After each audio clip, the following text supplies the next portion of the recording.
Another afternoon starting to work on the Datsun. Welcome back, everybody. Let's go. Let's go. Well, I almost killed myself. Lol. All right, so we're gonna keep working on that fabulous Datsun here. And this afternoon, we're gonna be working on the interior. Well, in fact, just pulling wires from the inside of the car. We're gonna be removing, is the hand cap working? Oh, of course not. I just touched the cable, of course. And now, are you, hey, there we go. Poink. So yeah, basically today we're gonna be, well, this afternoon we're gonna be working from the inside of the car. So we will begin with the driver's side, since we already removed basically the seat and everything, so we have access to everything. And yeah, Insane, première fois que je vois ton intro de garage. Let's go Matou! Comment vas-tu cet après-midi? Merci pour les bons commentaires. Fait que la petite intro badass, let's go baby. So yeah, we're gonna be working on all that again. Basically, we are going to keep working out what we need and what we don't need anymore with the engine. I just forgot to look this lunchtime about that relay box over here we were looking at this morning. Basically, there was the Tarkov TV live, and I was just watching that through the entire lunchtime because Tarkov is love, Tarkov is life. So, on va continuer. Let's do this. Comment vas-tu, Mathieu, aujourd'hui? Hey, excuse-moi, je sais que tu me l'as dit, mais je pense que j'ai oublié.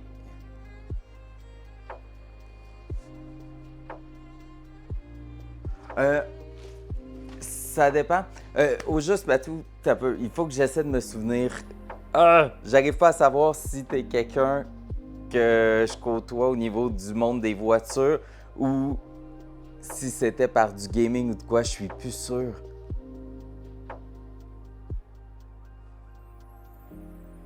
C'est-tu Mathieu? C'est-tu Mathieu P? Je suis plus sûr de c'est qui. J'essaie de me souvenir.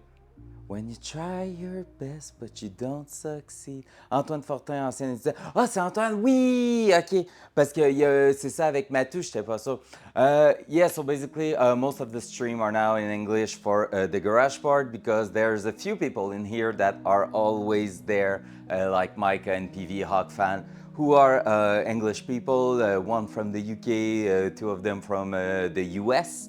So basically, I'm trying to go on the English side of it, and it's just easier. Mais pour vrai, je fais le switch, puis ça, ils sont très très bien avertis. Je fais carrément le switch entre français et anglais, puis les deux, c'est vraiment vraiment bienvenu tout ça. Fait que quelqu'un qui arrive qui me parle en français, je vais répondre en français. Si ça ne dérange pas, j'y réponds en anglais. Fait que voilà. Fait que, hey, ben, bienvenue, merci de passer puis de dire coucou, tout ça, c'est vraiment, vraiment nice pour de vrai, c'est très, très cool. Fait que le projet Datsun, là, j'essaie de me rappeler. Relish Ketchup Toaster. Salut Val, ça va? Oui, oui, tabarnak. Speaking of the guy who just speak in English but can say a tabarnak in chat pretty well, Micah, the one and only. Hey, good afternoon, mate. How are you? So, yeah, we've been working quite hard on that. Antoine, you were from the co-op 2 years ago, right? So you didn't work on that, if I remember correctly. Is that right?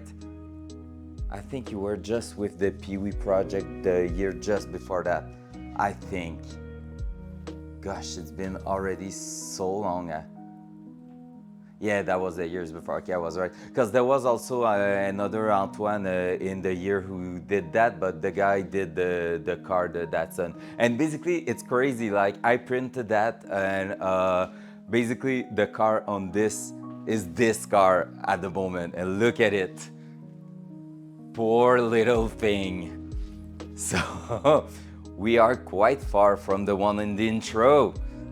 But yeah, so the student from last year, like not the year we just passed, the other one, did this intro for the stream because the Pee-wee project was canceled last minute and we had to find a project. So I had this idea and basically we did that, which now is a big banner inside my garage, which is pretty insane. Plus it's an animation at the beginning of the stream and I really love it. Like I'm not getting tired of it and it's so freaking cool. So yeah, basically we've been starting with a car that was running but not properly and we removed engine, transmission, we did a lot of work and right now since yesterday we are just cleaning all these wires that are not useful at all. So basically all of this is going to the bin and we're just going to move forward and just remove as many wires as we can without hopefully making any like creating any problem on the car. So we will see how this is going and like I said, we will now move inside the car because this is where the good things are going to happen. Let's go with that one. So like I said, the inside of the car on the driver's side is pretty accessible at the moment, so we will start with that, and after that we're gonna move on the passenger side. Right now, we have the original ECU of the car that's still in here, which is pretty cool. I mean, It's nice to see everything is still in there and doesn't seem too bad. So basically, I'm gonna start by just removing it, just unscrewing it from where it is at the moment. I will just take a look how it's mounted there, and we're gonna bring it on the ground. So let's move that a bit further away. See, Micah, that's what I'm talking about. I choose some green and red wire here for this is the light switch. Yep, everything is still marked from like 8 years ago. I still have all my tapes in here. So, and this is what I did. I did the extension of the wire loom here for the blinker and the no, not the blinker, for the windshield wipers. And basically I kept a trace of like a few 2 inches long from the original wire of this 83 like assembly here, and kept also the 79 wires in here, so I can always refer to that, even though I choose to put some white wires in here. Like I said, this is not crimped sadly, but it's not too bad. Honestly, it seems in pretty good shape at the moment, so it's quite good. And there's one cable here that I think I forgot to put some shrink tube on it. Oh no, it's not even used. What's that? What's the A? Horn, parking light, parking light. B, I don't know what that is. High beam, low beam, and there's an A that's not used at the moment. Like, do I have a cable that is broken in here? Nope, I don't. So I have an empty wire. We will have to take a look at this. But the lights were working pretty well, so I don't think there's any problem. If we were crazy, we could maybe even put the cruise control feature back on the car, but I don't think that's gonna happen. I want to take a look at the chat. Is the Pew project gonna come back for the next year? You are still a teacher, right? Sorry for the question that aren't correlated. Hey, that's fine, man. Honestly, it's all good. We're talking about so many different topics here. Like, it's a car stream, but we're here to just enjoy the moment and have a chat. So you're more than welcome to ask anything. The Peewee project did come back this year, but I haven't been the guy on that on the project. Basically, it's now an external project that they are doing with the deck student and the new AEC. Fait qu'il y a un AEC puis un deck. Fait que ils ont ouvert l'AEC, fait que le cours aux adultes. Puis it now becomes like a project that's just outside of the school hours, so that's pretty cool. They want to keep the client because it was quite a cool project for that. But at the same time, as the teacher of the project class, the project lesson we are giving at the school, I was a bit tired of doing it. Like after 2 years, yeah, I did it 2 years in a row, and basically I got a bit pissed when all right, let me tell the entire story. Basically, on the third year that I was supposed to do the Peewee project, they decided to let me put the camera like this. Damn, there we go. All right, so basically with the Peewee project, like the first year was quite cool. The second year went super well. We did some pretty amazing thing, and that was super nice because I was always looking to push the project and like the result a bit forward, like push it even further. And basically what happened is that on the third year, I was supposed to give the class with this project as a client, like the Peewee tournament as a client. Basically what happened is that 2 weeks after the beginning of the session, they just decided because of COVID to cancel the tournament and basically cancel the project too, even though it was not something that cost any money to them. They decided, yeah, we don't want to deal with that this year. And 2 weeks after everything, like my course plan, my exam, everything was ready. They just said, well, you know what? Nah, and they just turned the plug to off, and the project was canceled. So I had to find something else. And basically, the fact that I had to find something else for the class made, like, just gave me the chance to try something different, and it was super cool. We did like the most amazing result ever so far. So it was pretty insane, and with that I decided that, you know what, all right, we're stopping to do the Pee-wee project, and we're just going to do our own project now. And this year I had a client who asked us to do a project in VR in Unreal, and we did so. So it was pretty cool too. It was a way more challenging also. I feel like the music is a bit strong. But yeah, so basically it was maybe a bit more challenging. So it was quite hard, but it was super, super cool. So next year, like the next session, in fact, we are doing that again, but instead of doing a VR experience, now we're gonna do an entire, like a full level of a video game. We have a client who's basically had I never got to see my animation for the Pee-wee project. I know we were supposed to go see it at Videoton Center. Well, yeah, and basically it never happened because we were supposed to, and after that, they canceled, I think, because of COVID that year. So we did the animation but never saw it. And after that, it was COVID for 2 or 3 years, so the tournament was canceled. And basically after that, I wasn't in touch anymore with like the client. So it just, I don't even know if they are using them or not. Like even me, I don't have any clues of what's going on with that. So it's something that we will need to pay our ticket to go see if it's in there or not. So I don't know at all, honestly. And yeah, so basically now to prevent any problem with that, I'm choosing really, really well my client. And right now, fun fact, the client for next year are some old students from the school that basically started to do a project on their own. So they have already one level they designed, a storyline, they have some mechanics in there, so they have already something cool, something solid to start working on.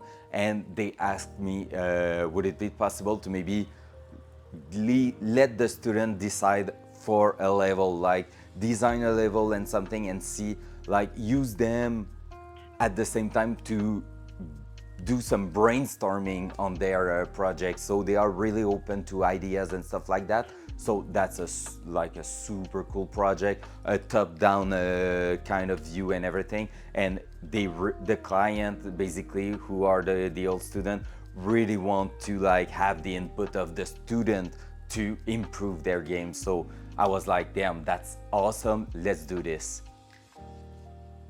Game, but did not see an animation from my ear.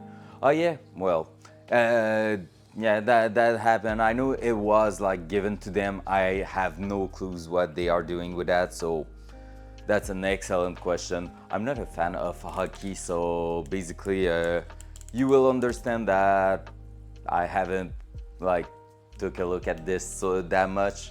I pretty much just forgot about that. I'm a bad teacher. Bam! I'm such a bad teacher. Let's grab the little screwdriver. 10, 9, 8, 7. Is it going all the way down? 5, I'm kind of 4, worried of what's at the 3, end. 2, 1, 0. Oh, that's sad.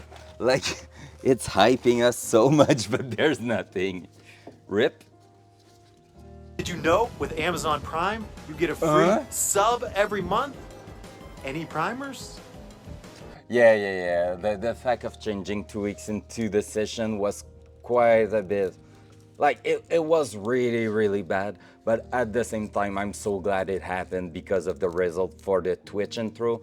At the same time, like you have to know that it was a bit like how would I say that? It was a bit weird just because now you know. Oh yeah, I know now, Micah.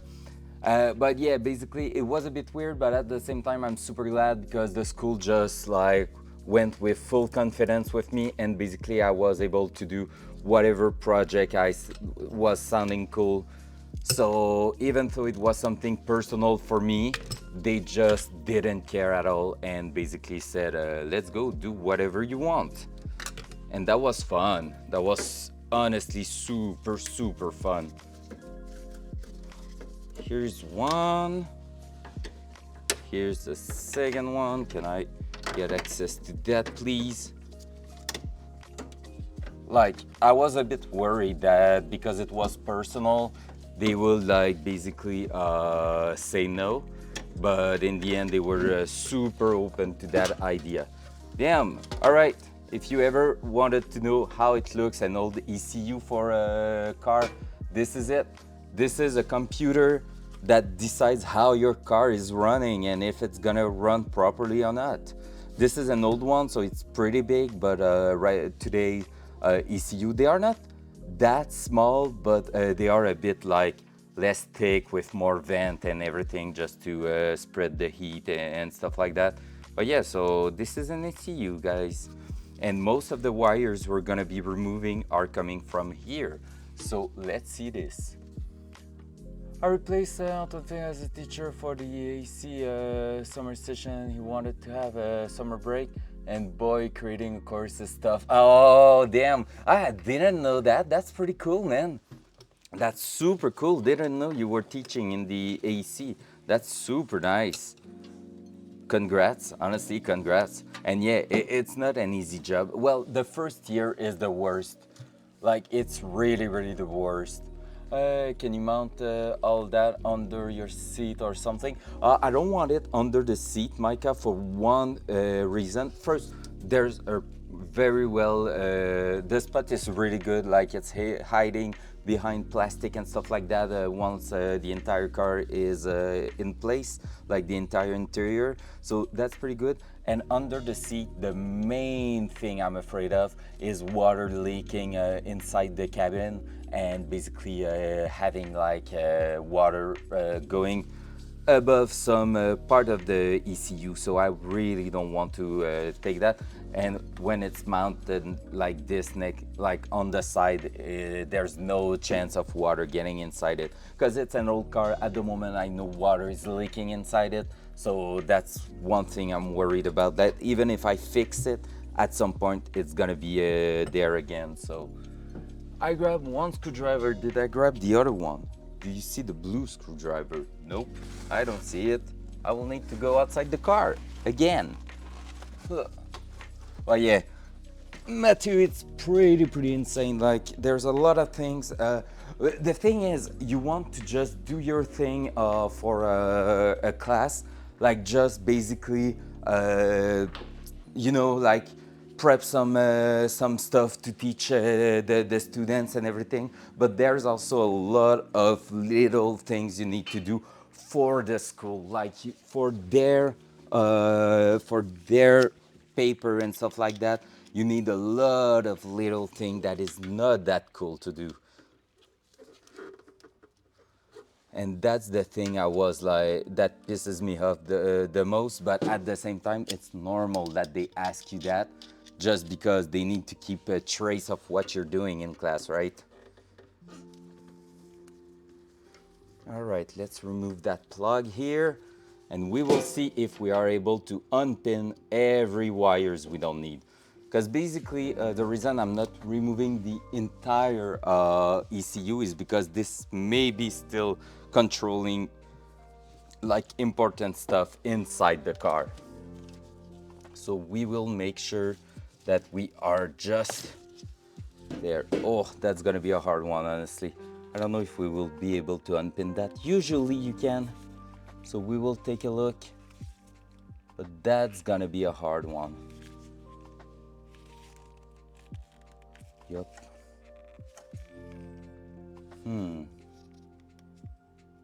We have a pin here. All right, are you seeing pretty well? Yeah, so this is it. We might just end up cutting the wires inside here and basically just wrap them around with like electrical tape or anything, but I will give it a try just to make sure we don't have too much to worry about in here. But yeah, that's gonna be a hard one. Where did you get this car? Was it in the province or you had to go away? This one was right next to my parents' house. Honestly, it was 15 minutes away. A guy just sold it to me. It's been already 10 years since I owned the car, but it never ran properly. So basically, I had the car. I sit on that like it just sit in the driveway for so many years. In the beginning, I started to work on the car, realized that there will be a lot of things to fix on it. So after that, I just decided, well, you know what, fuck that, I'm gonna wait for having the money and the skill to fix it properly. And here we are. So after many years, I decided that after my Spider-Verse rush, I will take a break from 3D animation and basically just take the part of the summer to work on the car. Well, officially, I'm looking for a job like on LinkedIn and everything, and if there's an opportunity, I will take it for sure. But as long at the moment, like the industry is really not good, so it's the perfect timing to like not be worried about finding a job and just go ahead and like yeah, work on a personal project.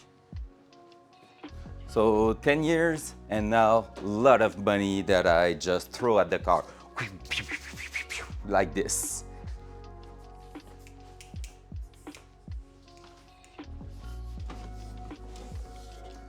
All right, what are you doing?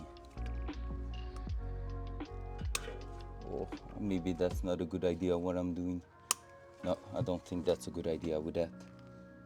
All right, I just need to open this and take a look at what's going on in here. Because we will have a lot of wires to pull inside here.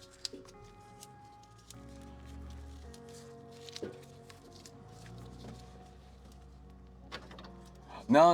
I basically after I finish teaching to you, the next Christmas, just before Christmas, I basically stopped working for Squeeze because I had the opportunity to go work at Sony Picture, and I've been working at Sony Picture for a year and a half on the new Spider-Verse, so the one that's probably still in theater. And yeah, so I worked for a year and a half on Spider-Verse, doing some crazy overtime and stuff like that. And now, well, I'm here.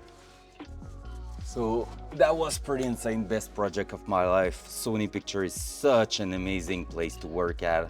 Like honestly, like I did some good hours, but never because they asked for it. Like they were not like, you must do overtime. No, the project was so epic that I just wanted to do this hours and everything, and it was pretty cool. Yeah, the movie is amazing. Just so you know, I've been working on a lot of the stuff at the beginning, like the vulture fight scene. I have many shots I've done on this one. Spoiler alert, by the way.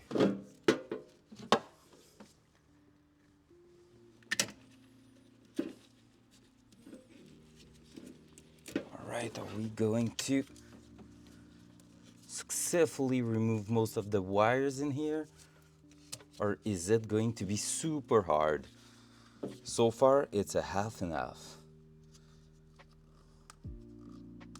All right, maybe I'm gonna try to use some proper tool and like a pick or something and try to remove the plug, because I feel like there's something in here I can, because there's a way to pin the connectors in there, right? So there's probably a way to unpin the connectors.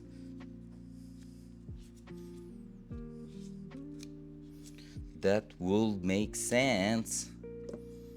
This, and yeah, so far this should be good. Hey, thank you. I lost my soul. Come on. I didn't. Honestly, like, I would have kept going for another year at least. But that's maybe because I'm way too crazy when I'm like super happy to work on something. Like, I feel like a lot of people. Well, ciao, bye. Like, I feel like a lot of people found it pretty tough to work on that movie. And I'm just here like, whoa, that was so amazing. I loved it. Come on, I need more. Like, honestly, I'm a bit afraid to find my next project boring because of that. Not gonna lie. Oh, yeah, okay, I understand now. This is something that can be removed, I think. That's just a cover, basically. Yep. How do I remove that though? Alright, I think I need to cut that tie wrap over here, and then I'm gonna have access to the wires in there. That's a good thing. My kid was asking me, why is mommy not there? And I was like, sucks to be you kids. Fair. And I was only there 5 months. That's true, only 5 months, a year and a half here. But the first half, like the first 6 months were pretty easy. Worst mother ever. But yeah, no, for me, because I don't have kids, I don't have like, I have a girlfriend, but who was understanding really well how like a big project like this could affect our life and like the difference in time zone and stuff. There you go. Pam, pam.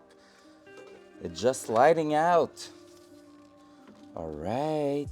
And yeah, so basically it was pretty easy to work on that movie because of that, because I have the most amazing girlfriend, first of all. So, yep.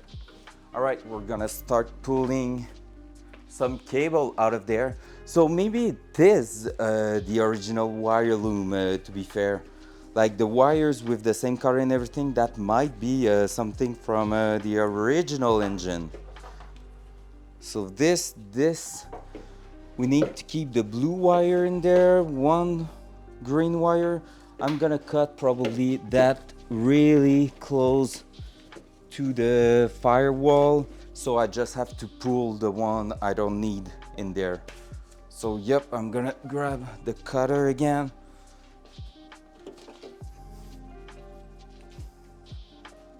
Everything that wasn't in use is going to be removed. So chat, if you're not chatting, you're going to get removed. No, that's not true. Don't go away, please. It was remote work. Yeah, it was remote work. I was working for Sony Vancouver, and basically I was doing it from my home, lost in the woods, which is pretty awesome. So I was still teaching at the same time, and that was pretty cool. Because yeah, basically I had to. I decided that. Oh, what's going on? Nice view. There you go. Now you know how my OBS look like. There you go. That was pretty insane, right?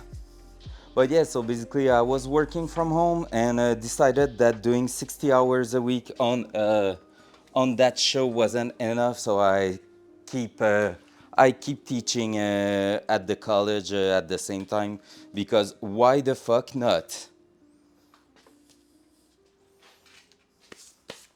That's commitment, right? If I'm about to do a burnout, let's do it properly. But in the end, everything went fine. I'm all good and I'm still sane.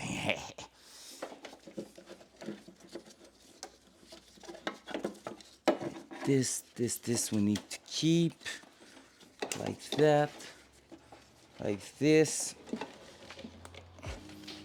that, and in here there's absolutely nothing we were using. Nope, not at all. All right, let's start cutting now. How many wires can we cut in 1 hour?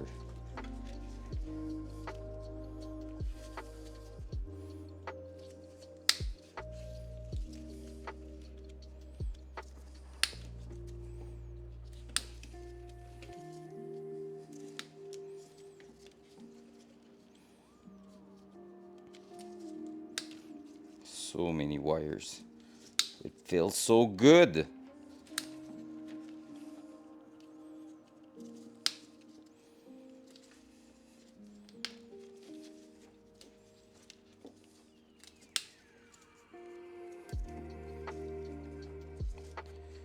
All right, wait for it.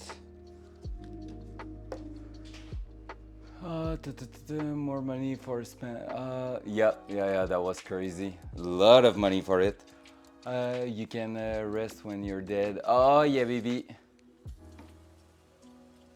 That was, like I said, that was pretty cool. I wasn't even close of like being burnt out or anything. Like at the end, it was getting a bit intense, but that's because we were in delivery mode, which was intense anyways. But yes, like overall, it was quite straightforward. Just a automatic mode, so you just start like working at in the morning. Whoa! Damn, is that going to stop? Okay. Oh shit, cover! Take cover! You want some wires? You want some dead weight that we had in the car? There you go. So all the old connectors that were duct taped in there, and that was for the original engine that wasn't in the car anymore anyways. Boom! All of that in the bin. I'm putting everything at the center of the engine bay at the moment. So yep. Hard work pays off. Oh yeah, baby. And that's straight fact. Just keep focusing. And like honestly, I knew I was starting the Datsun right after Spider-Verse, and just having that goal was pretty insane. Like it was so motivating, like every day, just thinking about, okay, I'm doing this so I will have a shitload of money to throw on that car and that's gonna feel good. And honestly, it is. So that's really, really nice. Do I have my mouse over here? Yup, I do. Let me change the view. There you go. So you will see a bit better inside. And now all the wires I just cut, they are coming in here. So we will try to remove them by pulling on each one and see if they are coming. Like this one is one. We will have to probably remove that. Oh no, we will have access to this. All right. So there are just a few of them I need to take care of. So I'm not touching any blue wires. Most of, is that all? I'm just going to take a look. What do I need to keep in here? This is not about it. There's one black wire and one green wire that will not come. All the rest are basically getting out of here.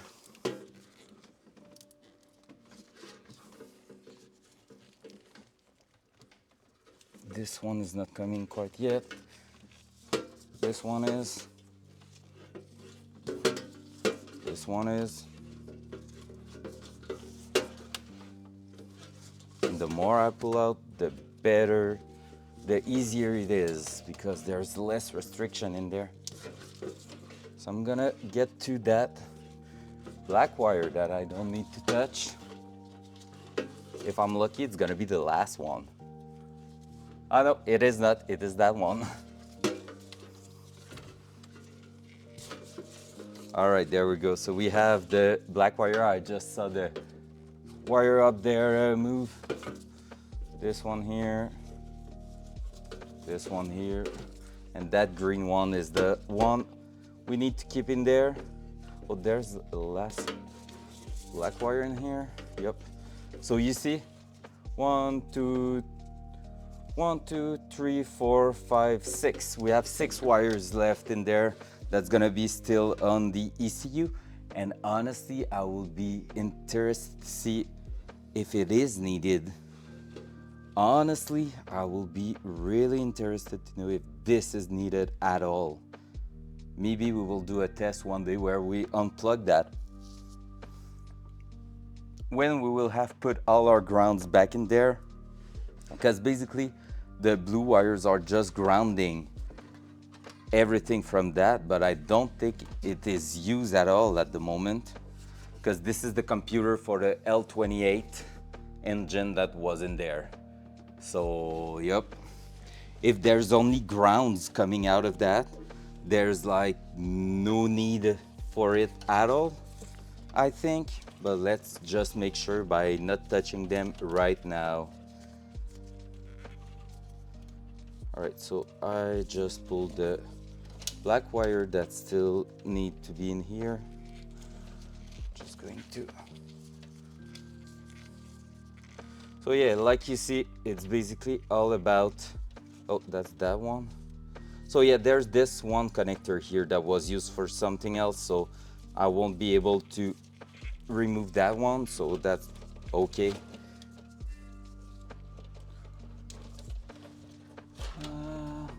Well, I had a TP2 delivery yesterday, so I will leave you for today and do some correction. I wish everyone a good day. Hey, thank you, man. For real, you're more than welcome anytime. And if you have any question or anything about how you deal with a situation in class or anything, just ask honestly. It's gonna be a pleasure to answer your question, man. What was that? That random sound, man. Oh, I just hit myself in the face with a wire.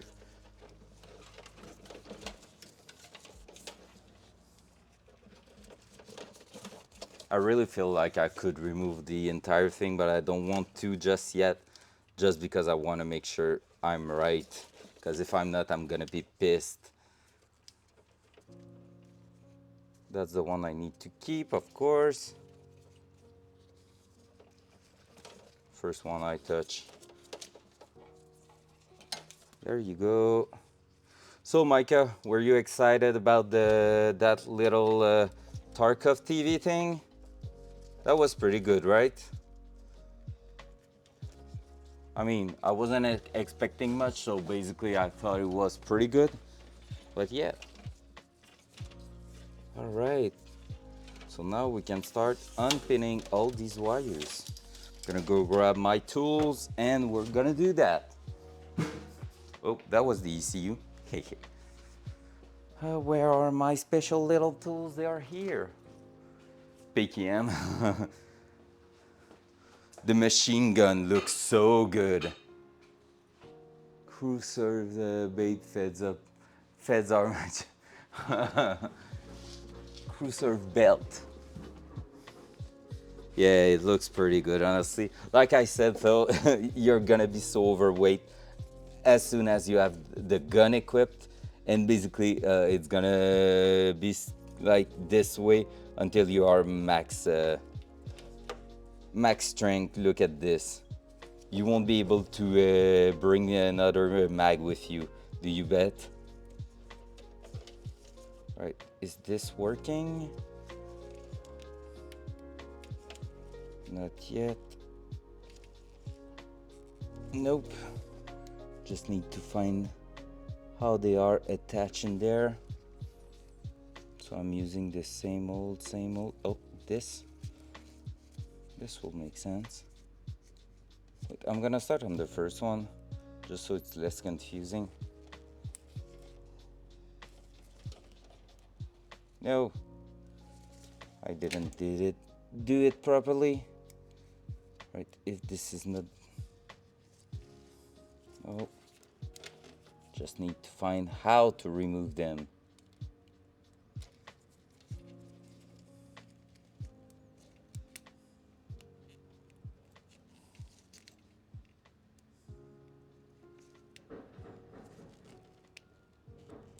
Something's going on in my driveway, I think. Wonder if they are adding some material in there because they decided to fucking broke my driveway like a lot. Is that it?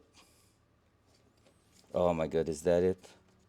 Do you bet this is it? I just need to remove that. Gonna be taking car batteries info into every raid, train up for it. That's not a bad idea, actually. That's really not a bad idea. All right, if this is the one, I'm gonna use that to do this, but this is probably not the one. This is probably just to test your connection, right? Oh no, this is it. All right, so basically the holes at the top here are what allowing us to remove wires. So let's do that. Do you see it properly? There you go. See all the small hole in there? So basically I'm just taking a really small screwdriver, push on the metal IC through that, and I can just basically push the pin out. Well, the first one, it did work. Just need to prove my theory here. Theory not confirmed.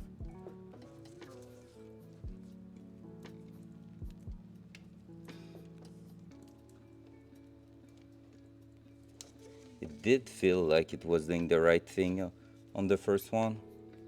Maybe I was wrong. Let me try again.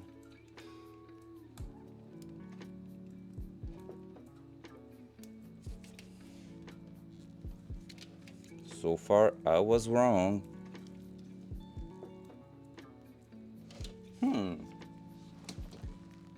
PKM on Woods will be insane, or Lighthouse, where you can get a setup. Fair. I think that one thing will be awesome is to add the bipod mechanic in the Tarkov. Having the bipod mechanic will change the game for real. Alright, let me look back at that little wire here. So basically, if we're looking at it, it's getting inside, and it's the 2 tab at the top here. Who's keeping that in there? Or the tab here? We have one at the bottom there. So if the 2 tabs there, it should be here.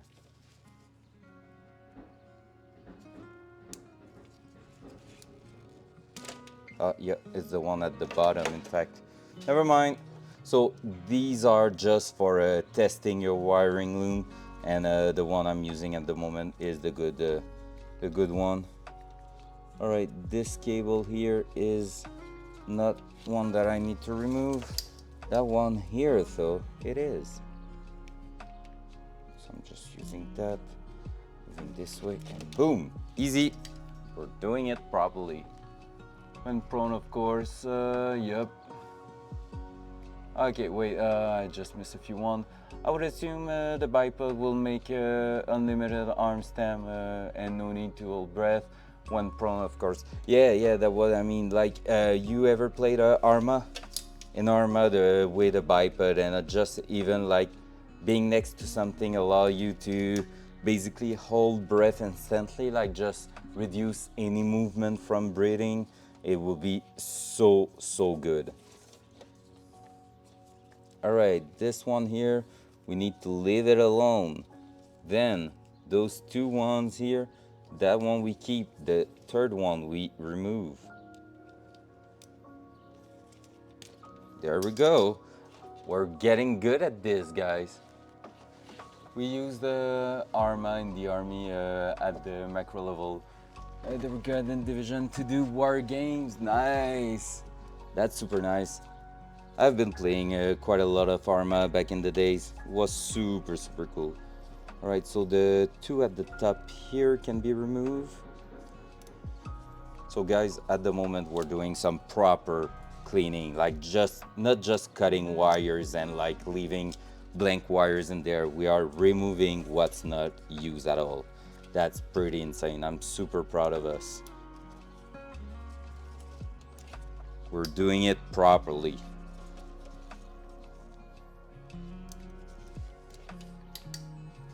We are committing to like never adding that engine again on the car. All right, 1, 2, 3, that one. Boom.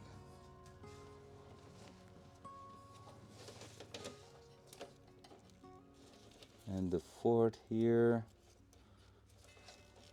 see how easy it is to, with like just those little tools here? It's pretty crazy, right? All right, so on the top, I just have third from the right, that one, that can still be removed. There we go. And then everything is a ground. And at the bottom, everything except the last one needs to go. Is that? Oh, I still have one here. Wait, is that you? Yup, it is. All right, so at the bottom, everything else can go.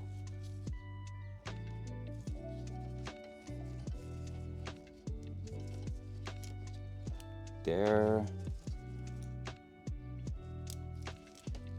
There. There.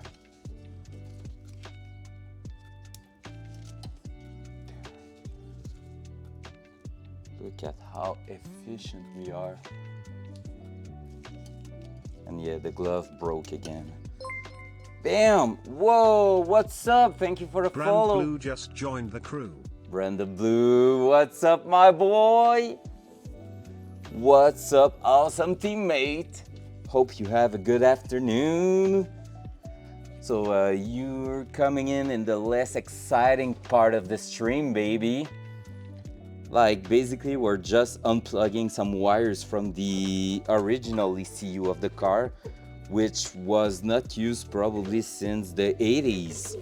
Because I know that car received a V8 inside it for, in the 80s, so yep. But basically we just cleaned, let me show you, all that from the original ECU. So that's pretty insane. And with that done, we have probably removed all the thing except that one that still need to come, I think. We have probably removed everything that was used inside the car. I feel like that one needs to come too, but I will take a look. There's still one wires in here. But yeah, so basically we are doing pretty well at the moment. So that's gonna go like this and like that. Just going to slide here like this. And then like that. Yeah, sorry, I didn't follow sooner. Man, that's all good. I mean, not everybody in TFG's chat needs to follow me, right?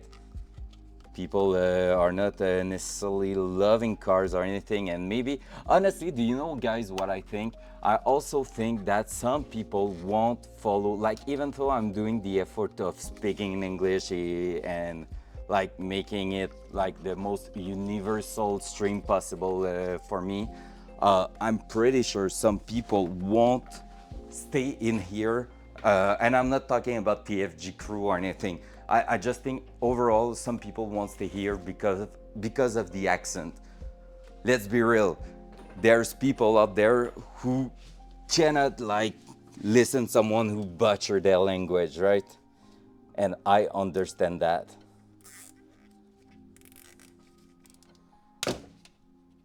That was a quality tie wrap. Freaking hell. Like, let's be real. I know I even like sometimes watch videos where I just skip that because someone was really hard to understand in English. I was like, well, nope, pass. There we go.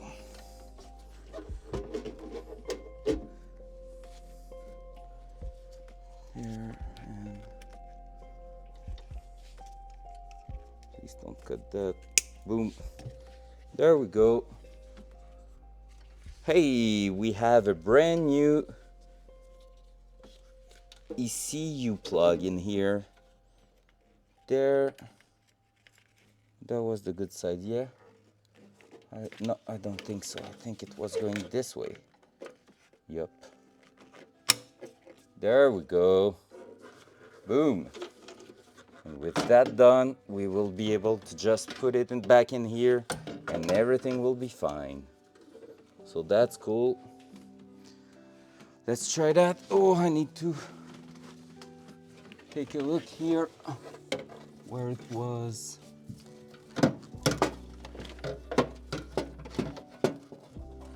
Oh yeah, we will need to test this without any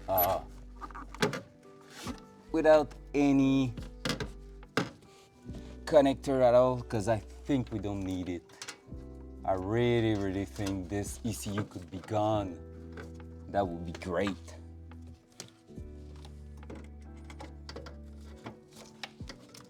All right, it's not properly in place, so I still need to figure that out. Let's go. All right, fuck you too.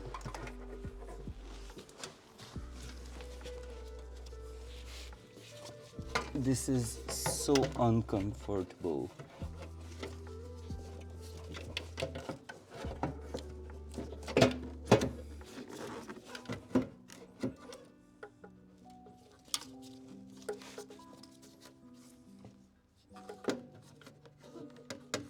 Oh, would it do that?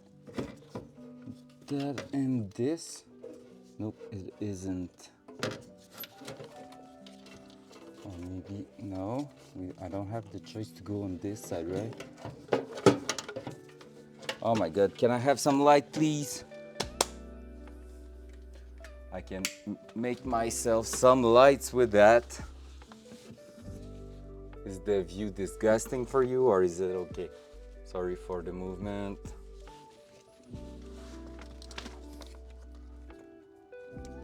What are we looking at? That's what we want. All right, the view is disgusting for you, sorry. Sorry. That wasn't cool. Not a pro streamer with that, right? All right, let me grab my cell phone to get some light in here.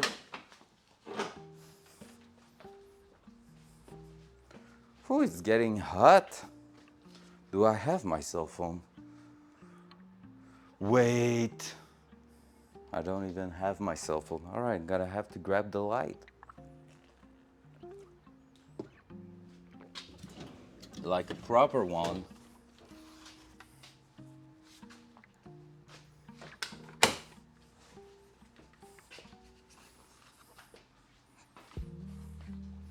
Ta-da!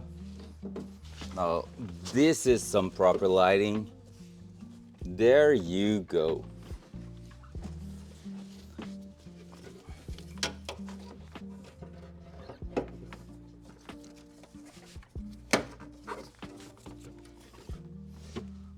What's that? Is that a vacuum going to a module? I feel like it is, but I'm almost sure that was plugged into the windshield washer plug.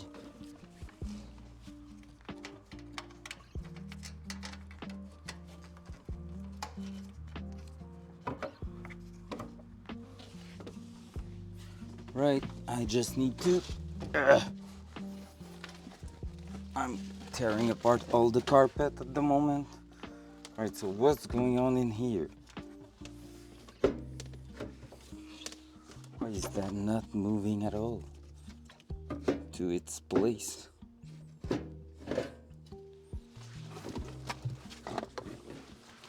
That steering wheel is such in the way.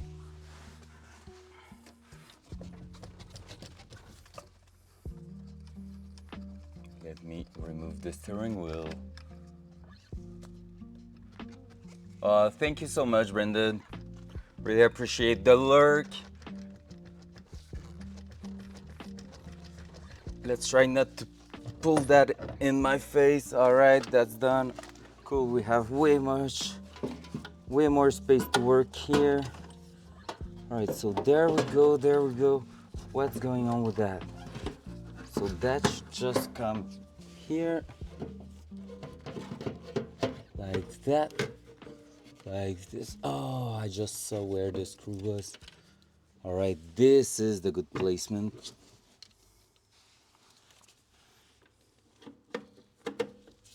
Yeah. Bam, and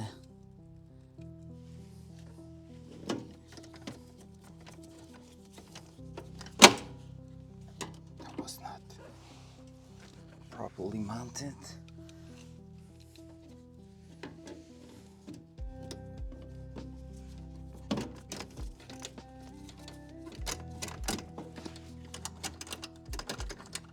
All right, ECU is back in place. Cool. Now I will try to take a look at one wires that I know is not going. All right, you see this? This is not cool. This is basically where I connected a bunch of accessories, and that was on my part. This one connected a few accessories to that ignition switch signal. Well, the 12 volt wires in here, and basically it's not, I mean, it's not too bad. I will be really interested to see if there's any ways to, like, I don't know, put some kind of a terminal in here that is the ignition switch. That was hard to say. Like maybe cutting the main wire coming in here and reusing just that, having a like a bulkhead fitting or something right next to the steering column, and that will be your ignition switch terminal. And anytime you have an accessories to add, because every time you're adding some aftermarket parts on a car, most of the time is there, if there is electricity involved, they will require the ignition switch plug, because basically what this is doing is telling them, okay, my key is at the on position, now you turn on. Like, you don't want the aftermarket accessories to be turned on all the time, because that will mean they will drain the battery, and we don't want that.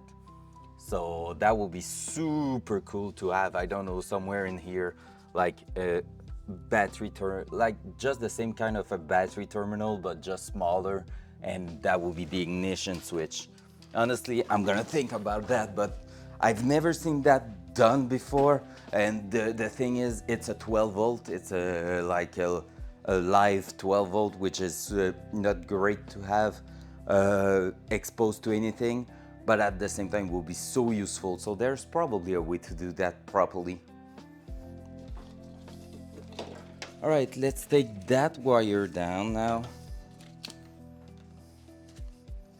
That's gonna go through the firewall. I think it's just because it was a bit badly placed on the other side. Yep. Come here, you little bitch. Oh yeah. So that one will be gone.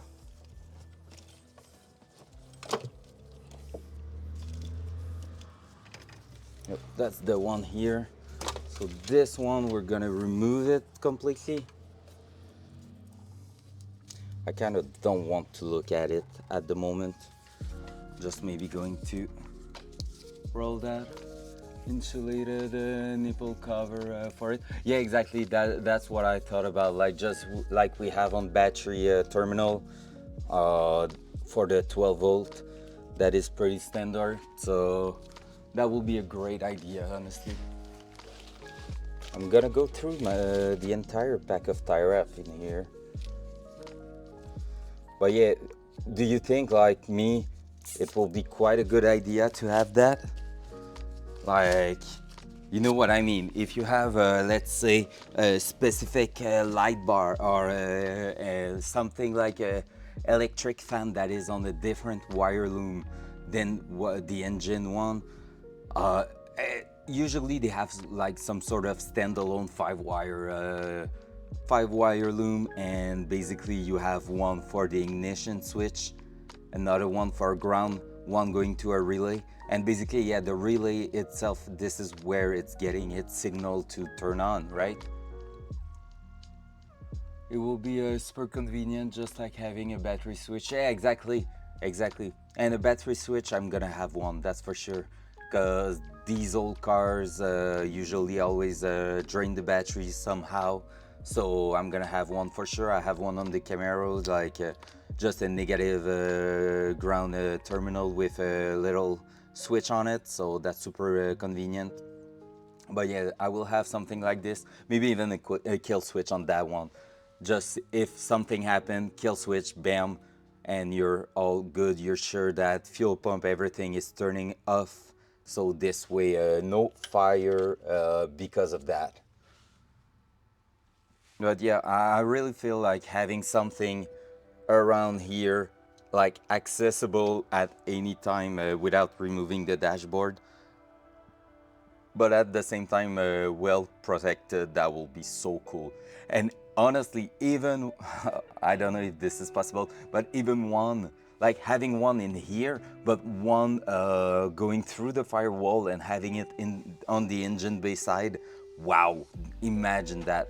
You have the ignition, like put the ignition position key connector right on the engine bay side, which will be pretty insane, honestly. Got the smallest over plastic leak in the Jeep, so frustrating finding it. So now turn off battery when I get out of the Jeep.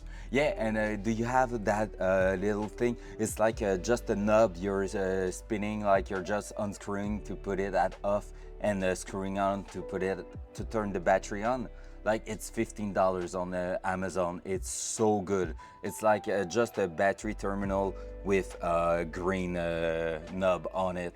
It's so convenient, honestly. Like when I know I'm gonna be parking the Camaro for a few days or few weeks, I'm just unscrewing that and boom, battery is neutralized. The battery is isolated. Yeah, it's an isolator basically. So this is so good. All right, so look at this. That's some pretty amazing job we did there. And look at that. Let me show you. Just moving the cam all the way.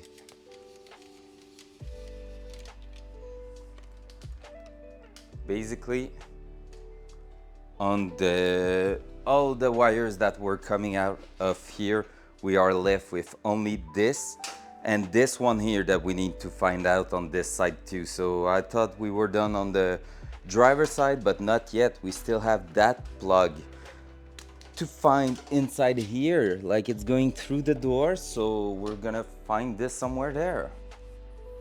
Yeah, it takes 1.5 2 years for the leak to kill the battery, and it still doesn't die unless not used for like 6 months. Okay, so it's really the small. Wait, it takes one. Well, you know, that might be just the normal battery consumption from the ECU, right? To keep everything like the presets and stuff like that. On the Camaro, like that's the inconvenient of it. It's basically resetting the time, the radio, and everything every time I'm turning that off. So not the greatest for that, but at the same time, it's not too bad. It's like it's always about if you're ready to play that game or not. Like modifying cars in general is just a question of compromising between things. So, and on that part, well, I'm ready to have some bad battery and well, not battery, but like some having some no programmables, radio and stuff like that, just because I'm killing the battery every time I'm using it. Ow.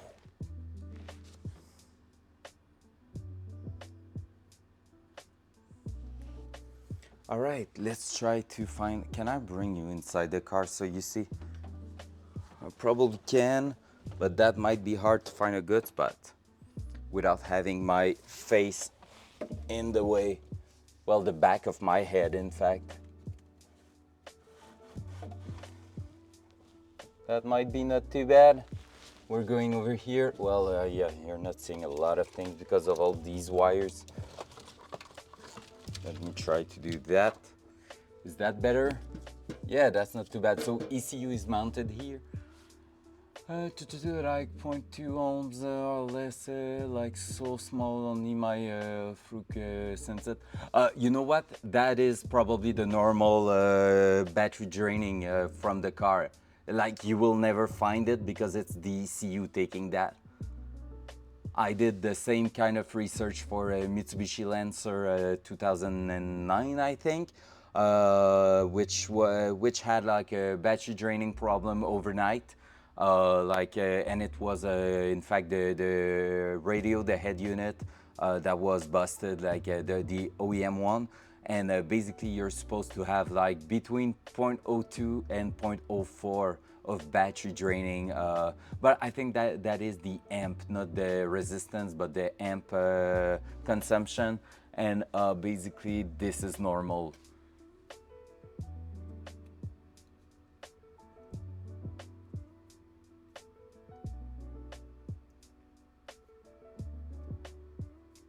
Yeah, yeah, yeah. But it's kill. You mean it's killing the battery in like 2 years, or but is it killing the battery because you're not using the car, or like even if you're just using it normally? Because basically you will always like have some battery consumption at all time, because when you're turning off the car it's going a bit like for 30 minutes it's gonna consume a bit more. No, I think it's 2 hours depending on the model. It's a few hours, and after that it's going in deep sleep. But even in deep sleep it's just keeping track of everything that you have in there, like the clock, like your radio preset and stuff like that. To keep that in memory, it needs to get some electricity in there, so it's not shutting down entirely and resetting the cache. So yeah, you're always, always, always, always. I can recharge it and such, but after like 3 years max, it won't hold charge anymore. Even if you're using the car all day, like every day.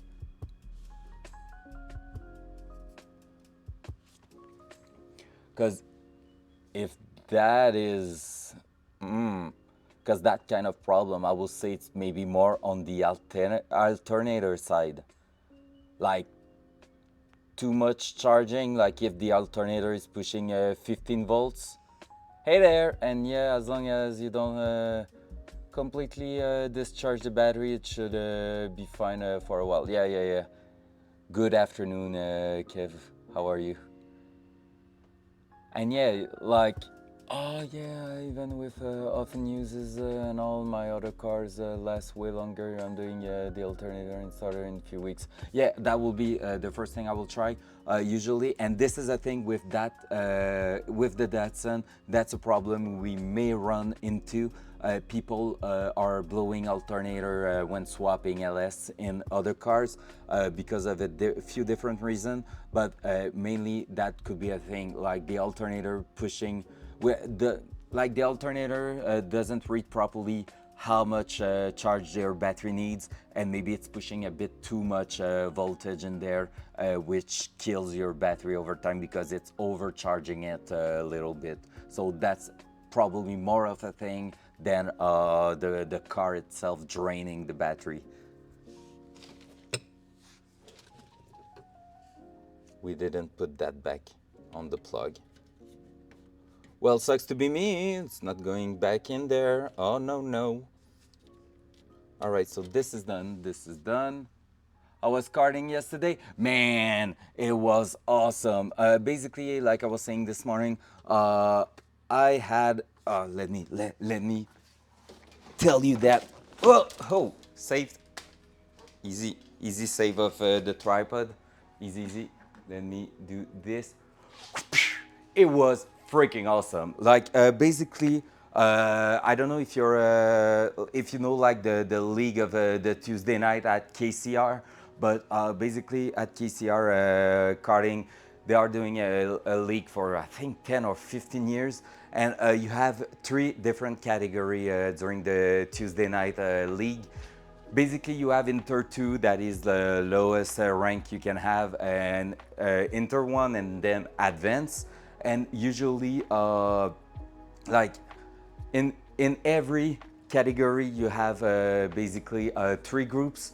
So group 1 and 2 is the same. They are just drivers that are like on 1 week you can be on the first group, and second week the other week on the second group. It doesn't matter. After that, you have the third group. In every category, the third group is like the one that is almost going to the next level. So Inter 2 Plus is the pilots that are almost ready to go in Inter 1. Inter 1 Plus, it's the pilot going like almost there to go in Advance. And for the second time this season, because we started with the team in Inter 1 Plus, My teammates were all in plus, and I was the only one because it's been 2 years. I haven't been I haven't been doing this competition. It was like I was the only one not in the plus. I was in one of the two first group, and basically I really nailed the first race, and it pushed me because of my points and everything. It pushed me all the way up to advance, and not only in advance, but like because it's always the team moving together, so all the team went in the advanced category. But because of my points, I was in the third group of advanced, the master. The group is called the master pilot. So basically, you cannot go higher than that. This is the best group you can be on, and you're just driving with the best. And I don't think I belong there, honestly. It's just because of the points I made in Inter One that when they look at the paper, they were like, "Oh, that guy, he's gonna run with the best out there," and I'm like, "No, no." And that was my second race in the master category, and it went not too bad, honestly. I'm pretty happy with the result. Basically, I don't know how, like what position I qualified, but I ended up, I finished the race in 18th position out of 27, which is really not that bad. Like I said, they are the best driver out there, and I really don't think I'm supposed to be there. And like finishing, like not last or in the five last position, big thumbs up. That was pretty insane. The race was cool. I had to work a lot because right on the first two laps I lost so many positions because everyone was pushing me in the outside zone, which means every corner people were passing me by the inside. It was disgusting. Honestly, I think I lost like 6 or 7 positions right in the first two laps, and after that I just went on a mission, and I just gained some distance on everyone in front of me, and like I ended up passing them and everything. It was so great. I had a super good cart. It was really nice. I'm gonna do the big beefy alternator, like 280 amp. Cherokees are known for underperforming alternators. Yeah, sure, like let's try that. And honestly, I will really take a look at how much voltage you're getting out of this alternator. Like right now, I would just start the Jeep and try to see at the battery how much voltage you have. If you have 15, man, like don't look further away. You're just burning your battery over the years. So if you're but I don't think you will get that, honestly. But if you do, I think it's a matter of the module at the back of the alternator not telling the car, like the alternator, hey yo, the battery is full, stop charging. Like I just think it might be this. So because usually there's a way, it's like there's a module at the back with a magnet and stuff like that that are compensating and like making sure it's not overcharging the battery. So I'm pretty sure you're on a problem about that module. Like never sure at 100%, but it looks like it. But yes, okay, it was pretty insane. Honestly, the go-kart race last night was so good. I had really a blast. The weather was perfect too, like not too hot, not too cold, cloudy, but no rain. So honestly, it was just a joy. Not like Sunday on our race where there was a lot of rain. I can't wait to see the picture, honestly. All right, so in here, yeah, we were not done. We still need to find where these cables are coming from. So I still have one little, and I think they are these ones. What's the color? I have some green, blue, 2 black, and 1 white, and 1 yellow. So this is what we are looking for. Maybe this one here? Nah, this one will be better. In the end, this one will be better. So basically, I'm looking around here. You don't see shit. Let me try something else. Is that better? Not now. That's a bit better. That's a big cable in front of you.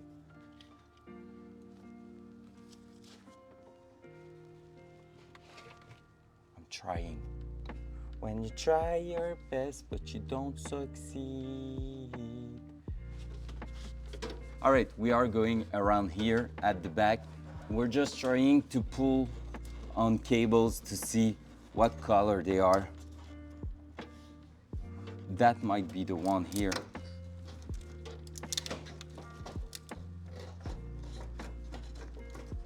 Nope, I don't think so. We just pulled the grommet out though, but that's not the good one. That's the release lever. We don't want to touch that. I can't wait for the picture to. It's possible I won't get a rainy picture since Tony was driving with my group in the afternoon. Oh yeah, that's possible. Yeah, I had the chance to not be on Tony's group. It was Catherine driving his car with me in my group, so that helped.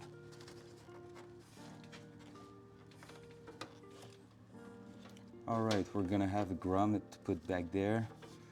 So we still need to find where is coming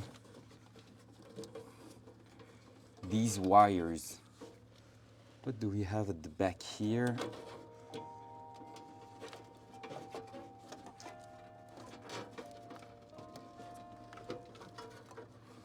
And I don't know where they are coming from, to be fair.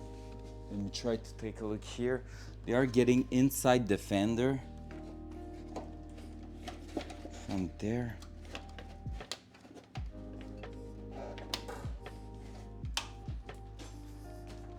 Let me try to find them.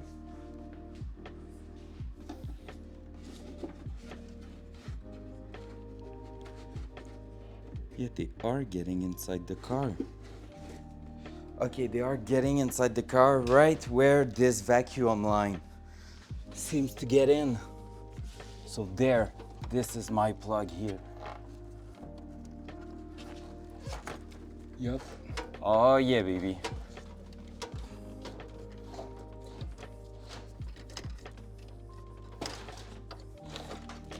There we go, and the yellow one, I just heard something fall. The yellow one is the water temp. So we have the water temp signal in here, and that camera just turned off. Are you okay, little camera? Wait a sec. Because that camera is not happy at all.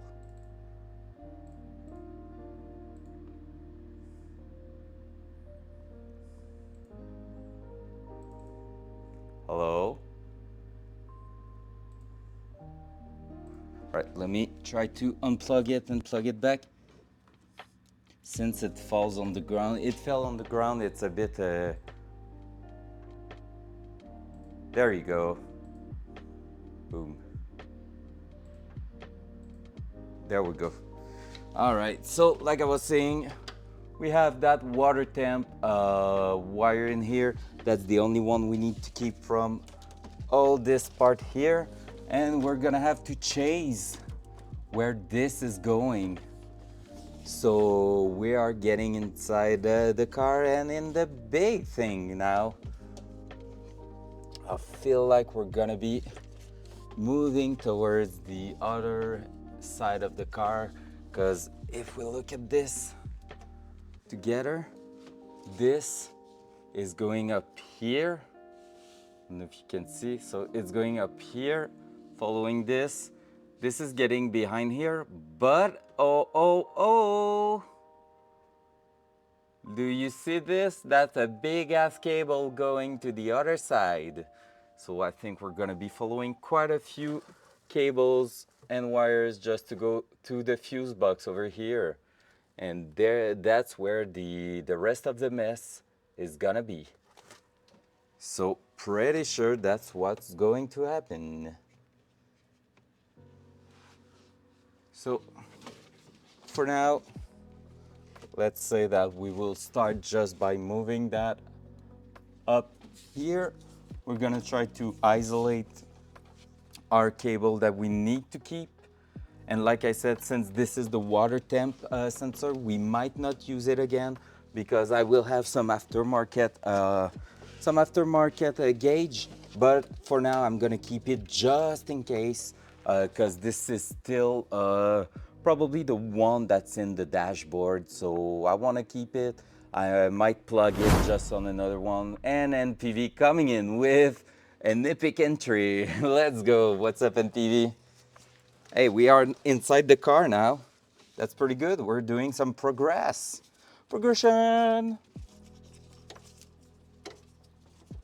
Hello. What did you think about the Tarkov news?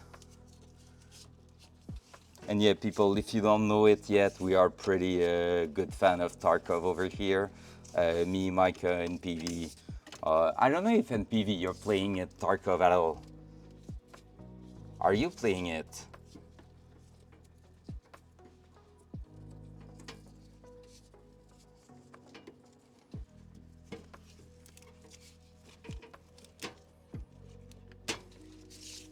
Cool.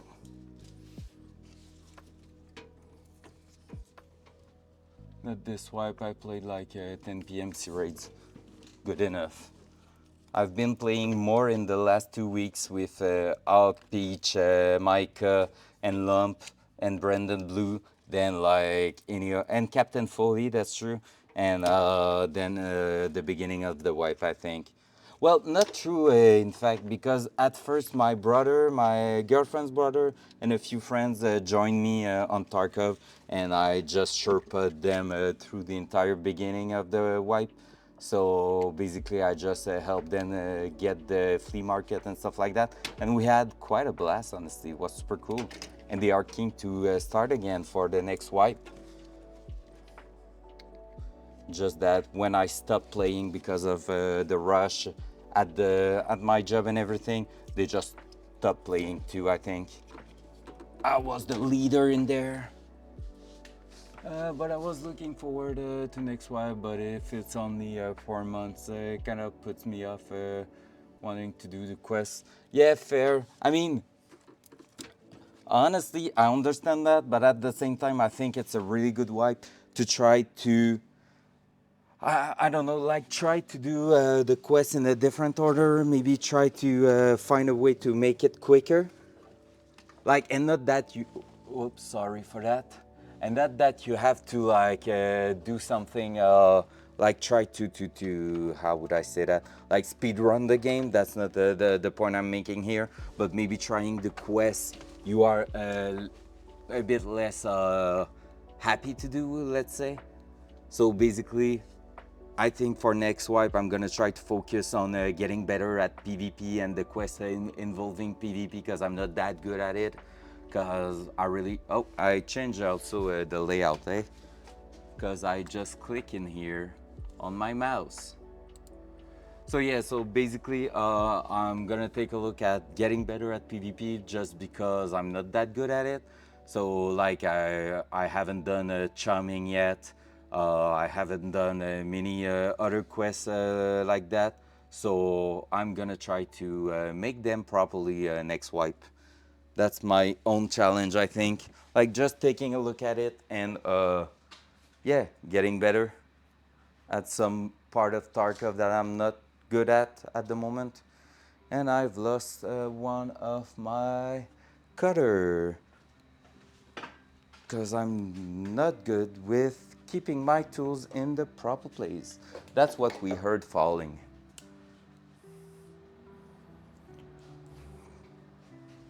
So yeah, since it's a short wipe, I'm gonna really be focusing on, oh yeah, like you wanna know what kind of quest I'm talking about?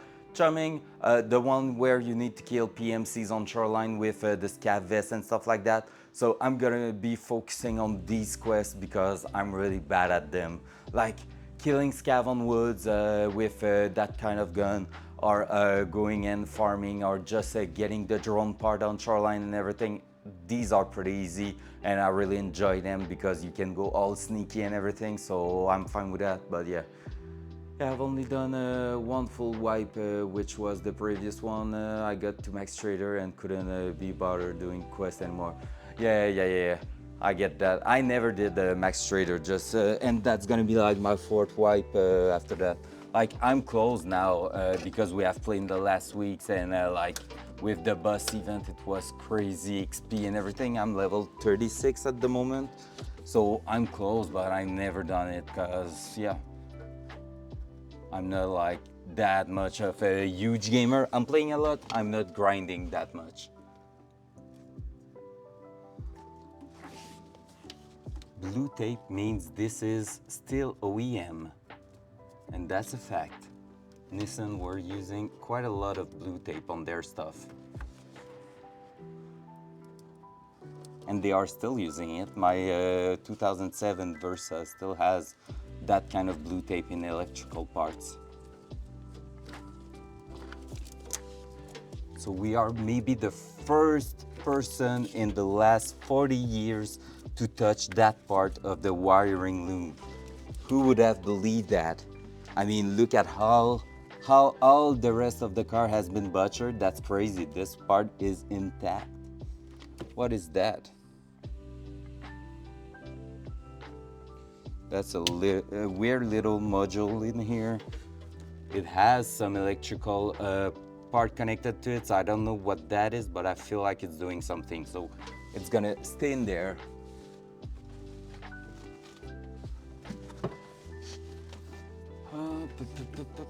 I would love to try to do the Kappa at one point, but like I was really starting to get it. Like I had almost every streamer item this wipe, but yeah, there's way too much quest to do to get there, and I didn't have the time for it. And since after like I finished my movie project, I just decided that it was not worth it to spend so much time on that. You know how I said we were maybe the first? Here I think there's something connected that shouldn't be connected. Yep, that has been modified. That blue wire that we don't need, well, that's perfect. We're gonna be removing that. That's good. But we see that this tape here is not something from normal. In my opinion, Kappa is pretty hard for those with job. Yeah, I feel so. Getting level 55 is pretty crazy. But I don't have any job at the moment, right? So I can do it. Hey! That's not true. I'm a full-time streamer now. I'm a streamer boy.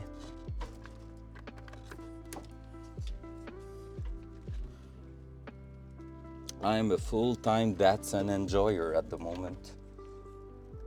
I don't want to cut myself. I'm gonna be starting at the top. I think they are really fixing my driver at the moment. I just heard like such a weird sound outside. I don't know if you heard that, but I'm really thinking that they are fixing my driveway. Let's go. Because basically a few weeks ago they did like quite a lot of work in the street in front of my house, and they used my driveway with the 10 wheels, like the huge truck full of stuff in there, full of material. They used my driveway to reverse all the time during 1 week, and basically they destroyed I don't have like I have just some how you say that gravel in driveway, like so basically if you have a lot of truck reversing in it, the 10-wheelers, well, that's gonna remove a lot of material in your driveway, and that's what happened. So they basically destroyed the first part of it, and I just asked them, well, you're gonna be fixing that, right? Who wants to do a camping outpost? Yeah, that's fair. Camping outpost is like one of the worst quests from everyone that I've heard talking about quests to get Kappa. Like, I mean, even the Lightkeeper quest line, like, you need to be really into all this grinding to get there, right? Sounds like it's such a hard task to do. I think you need to be like a pretty high level with a lot of different quests done already.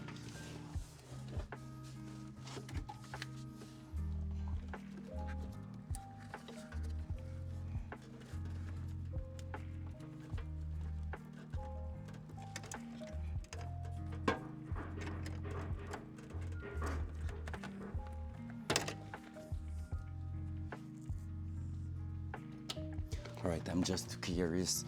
Wait for me a sec, guys. I need to know if they are really, like, repairing my driveway.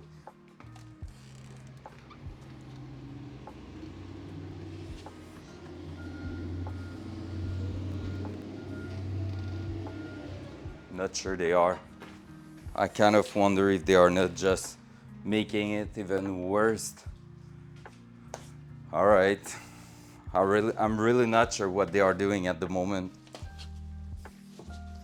Feels like there was a truck right in my driveway, but who knows? I don't want to go talk to them. I should probably go and say, hey, you're gonna do that properly, but I don't want at the same time because I hate it.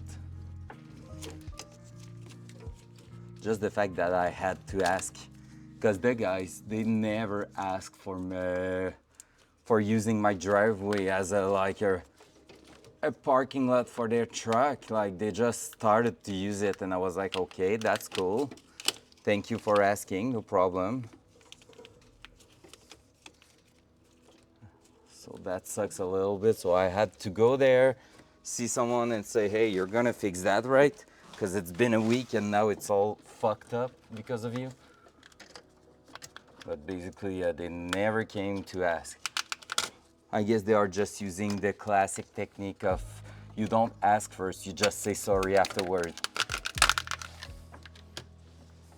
All right, so we are getting there. So we are starting to reach the top here and all the wires here. And right when I will have finished removing that tape, we're gonna be moving the webcam to put it on top there, because that's where the action's gonna start to happen.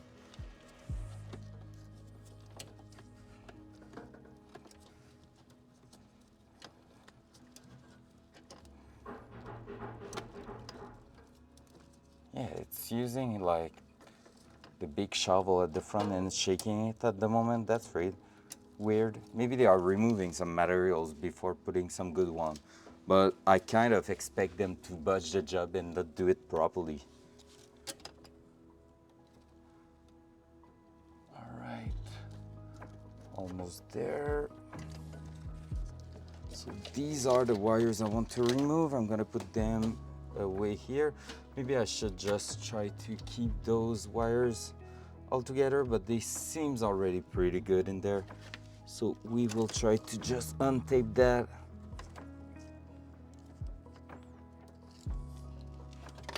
Knife.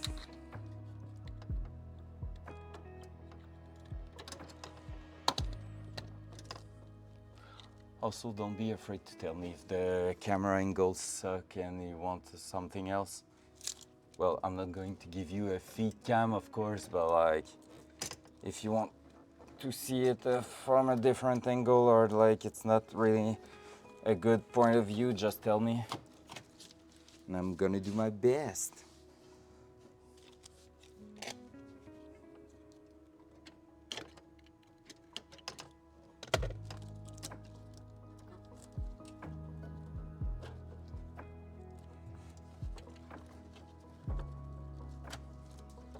All right, there we go.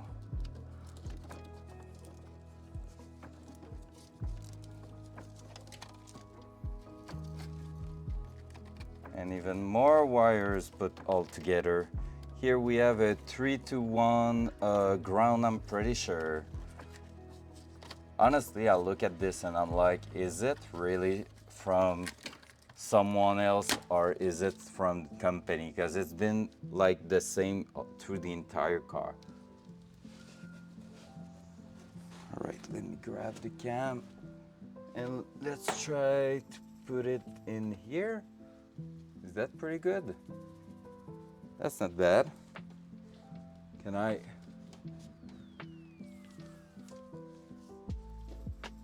have a bit more cable. Vroom. I heard a big vroom outside.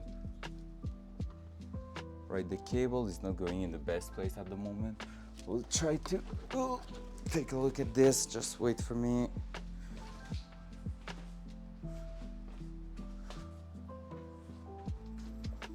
Yeah, it's really not going to the best place, so let's just fix that.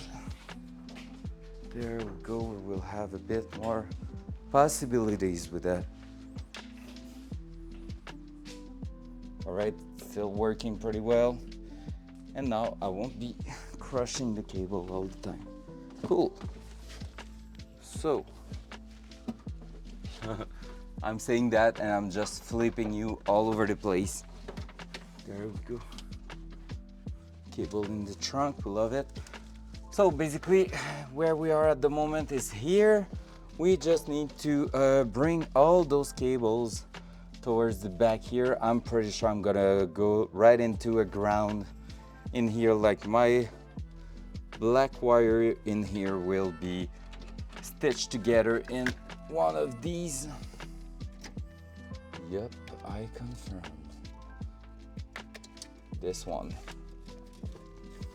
So I have a ground that won't be used again, and this one is two other accessories that are still used, so we won't be able to just remove that.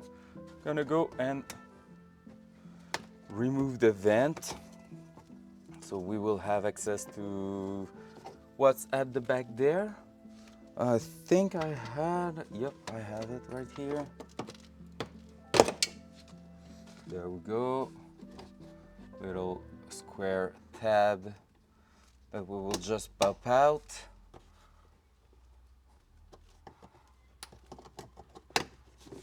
There. Well, oh, there's a screw at the bottom there.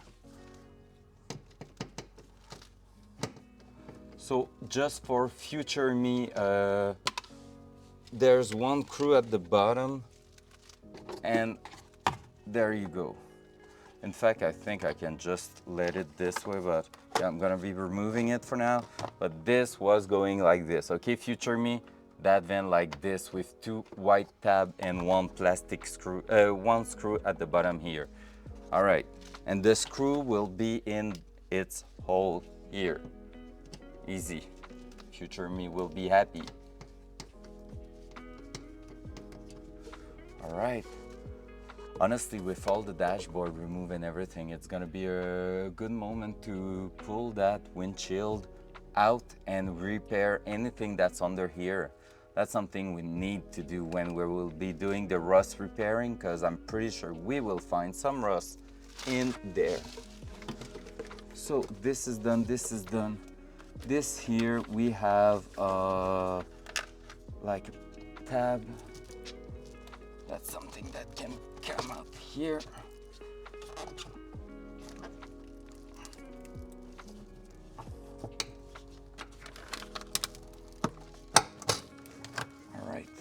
All right, so there's the main. All right, here we have the main wiring loom coming to the ignition switch and the wiper lever and everything. And all this is going back to the fuse box and relay box and all the electronic module on this side. So for now, we're going to basically unwrap that until here, basically, and we will see where everything is going. That's gonna be a mess, but honestly, it's looking pretty good so far. I'm really happy on how it's turning. So I feel like we're gonna clean a lot of unwanted things in there.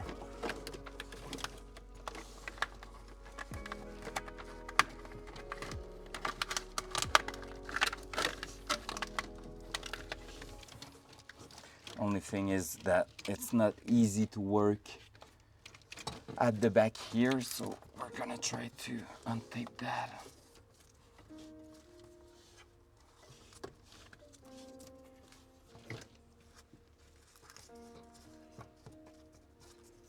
Like this, like that.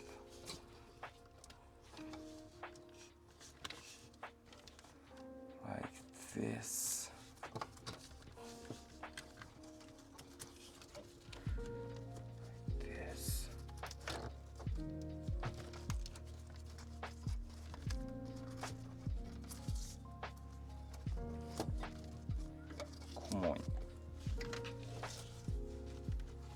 It's not great. I'm sitting on the edge there that's like super sharp and I kind of hate it. So let me just take a better place. Maybe put a bit more light in here. Alright. Because yeah, I'm saying we're gonna unwrap until here, but that's not quite true because we will still have to go take a look at some places in there and grab the wires and bring everything at the back there. So yep, that's not going to be the funniest thing to do.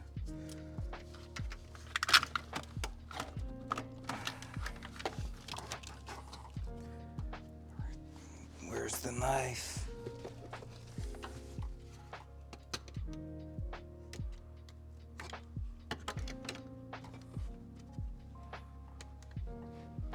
I thought you were really small until I realized there was no seat in the car. Yeah, no, I'm just super small. I'm super small, man. I'm just fitting everywhere. Oh my god, I know why it's not moving. Look at this, there's a white pin, you probably don't see it, but basically, I was like, why is it not moving much more than that? Basically, there's a white tab here, that means there's a holder like this on the thing. So let's remove that. There you go. And there you go. Geez, yep. There's a lot of wire. Honestly, that's not the fun part of the build, but it's so cool at the same time telling yourself that afterward, everything's gonna be so damn clean. Like you will have the best possible wiring loom in there, so that's really nice. Because we will be changing all this for something way better. Even though that's doing the job, I mean, it's really not that bad. It's just that everything's gonna be better. We will remove a lot of cables, so that's pretty cool.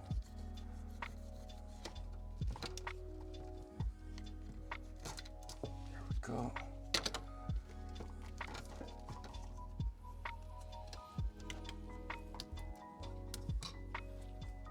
There we go.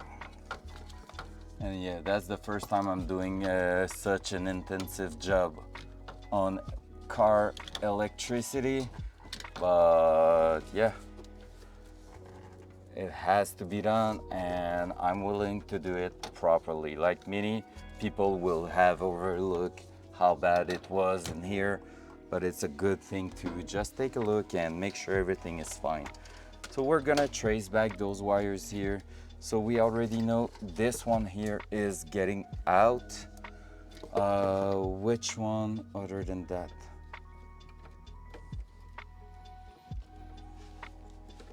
All right, so where are my cables? I thought it was. Nope, this is not a good one. All right.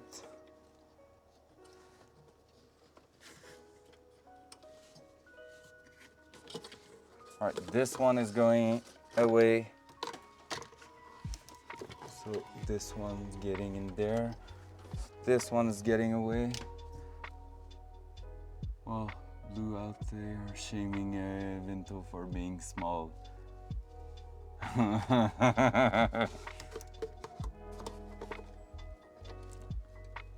We did so many things together in Tarkov. Wait, what?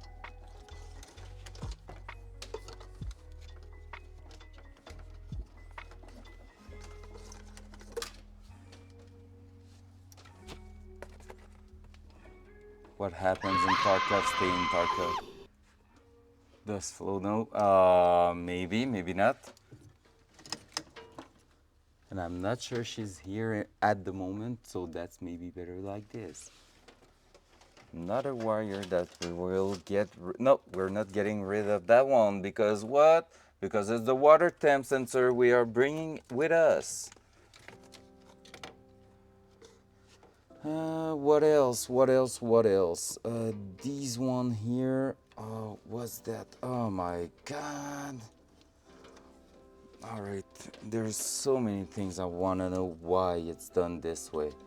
So I guess this is just a 12 volt, and we will just need to basically put that in here.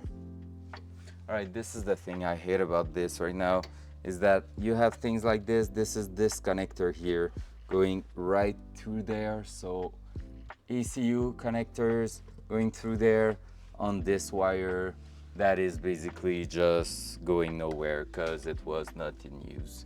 So that's why I think this ECU is really useless at the moment, but because of the grounds and everything in there, I'm gonna keep it, but I hate it. Like, I hate the fact it's such a mess, and like there's so many weird things going on. So I'm gonna cut that and leave it this way for now. And that's one cable that we are not using, and I'm just gonna shrink tube that thing here for now. And if we are removing the ECU at some point, well, we're gonna remove the entire wires from there. Well, I will be so fucked if I had a wiring problem in the car. Well, you will probably do what everyone else do, just bring it to a mechanic. But the thing is, electrical problem can cost a lot, and not in parts, but in time. And you can probably figure out why looking at me at the moment. Like, do you imagine if your mechanic shop has to disassemble your entire dashboard just to get access to things, and then has to track down where everything is going and why is it causing any problem? I was telling that to Micah a bit earlier. Most mechanic know, I know hate it. Yeah, they hate it because it's super hard to track down, and basically even if you do track it down properly, you're always getting that thing where you're always getting to a point where it's just trial and error basically. So, and that's super hard on like making it work properly. Like, it's not as easy as, oh, that's a suspension part, that's fucked, all right, let's change it. It's like you have to use your brain, and that's hard. Because honestly, I had a friend who had like a battery problem, like the battery was draining overnight, and the car went to the garage, to the mechanic shop for 2 weeks, 3 weeks, I think, and they were not able to find the problem. And my friend basically just asked me, do you think you can figure out my problem, because the garage won't, the mechanic shop won't find it? And I said, yeah, bring it here and I will give it a try. And basically every day I will put the battery charger on the battery. After that, I would remove, like, let's say the fuse box has 4 rows, column? Yeah, 4 column in it. I would remove every fuse from a column for the night. And on the morning, I will test the battery voltage to see if it was draining during the night or not. And I did that until I find the column that like remove the electrical problem. So at some point I remove a column and it was like, hey, in the morning still 12 volt on the battery, wow, let's go. Because it was basically getting down to 8 volt overnight, so the car won't start at 8 volts.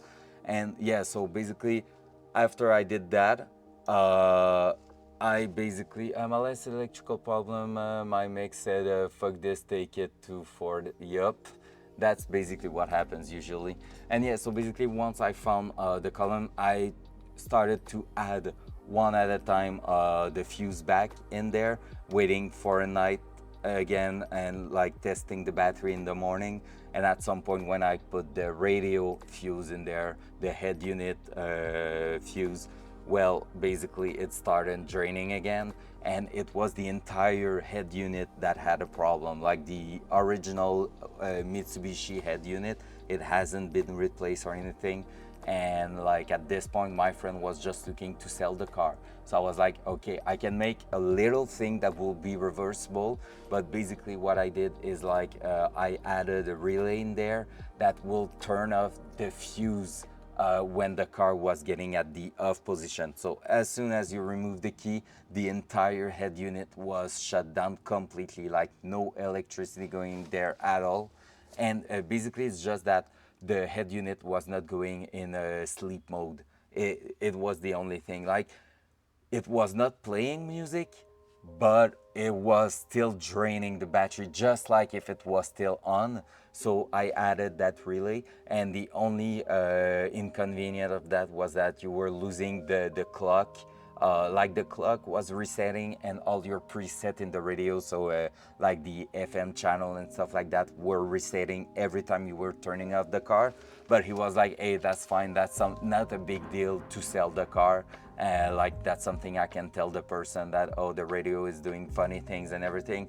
And like he sold the car with that, because basically at one point you cannot sell the car for good money if you cannot, like, if it's just draining the battery overnight, right?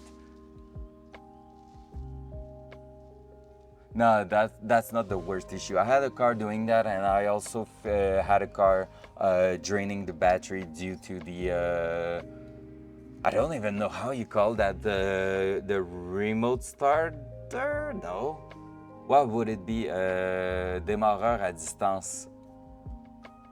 Distance starter, like, you know, when you have the controller on your key just clicking and the car is starting to warm up and everything. I don't know what that is in English. Like, I had never heard that in English. Remote starter. Oh, easy. Yeah, so basically the problem was from a remote starter that was added to the car, and I had to track down the wiring and everything on that, and basically I bypassed the module and removed it, so it worked again. Because basically if you were removing the module, the car wouldn't start. Like there was no signal, because all the wires at the back here, like everything in that plug here going with the key, was bypassed by the module. So if you were just unplugging the module for the remote start, it will like make the car unusable totally. So I had to rewire everything in there just to make sure that it was getting the signal and everything. And I basically, I think I ended up keeping the module in there, but just putting two wires together to fake like it was at on. It was really the module that was just down.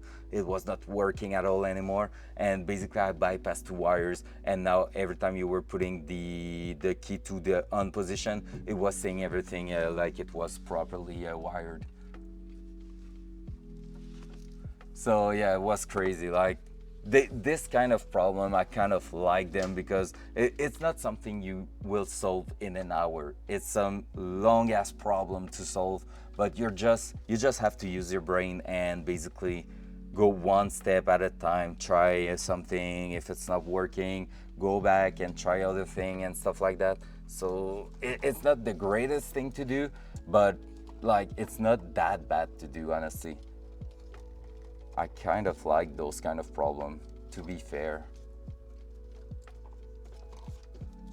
Hi there, peeps. I gotta close up shop at work and head home. Oh, that's fun.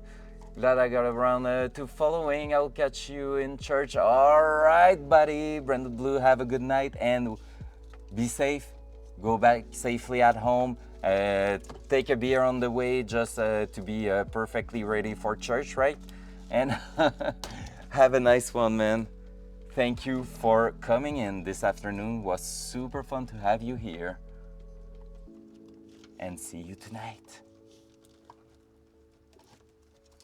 Beer in church? Yeah, what's the problem in PV? It sounds good to me. I'm pretty sure Micah would approve that too.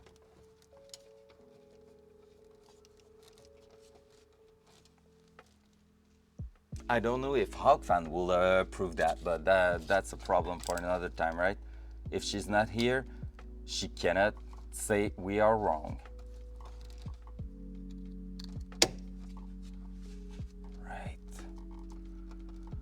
We keep going in the Datsun.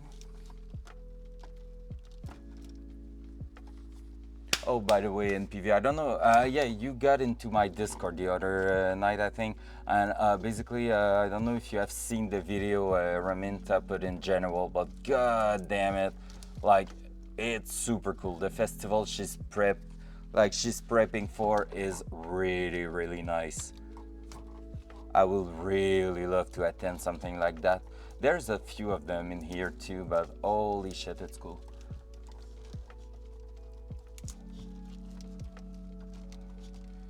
I will not attend that with the Datsun because it's not fitting like what they are looking for out there, but overall it's a pretty cool festival. All right, let's try to remove these wires from here and see where they are heading to. Oh, this one is coming at the bottom here.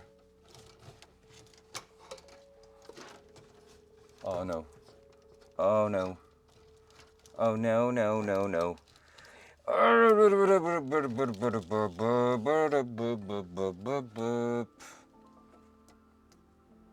Fuck me, I hate this world. 4 wires to 1.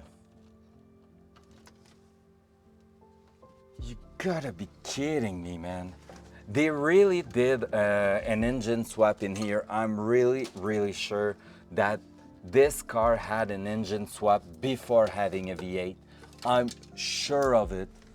Yep, that's quality.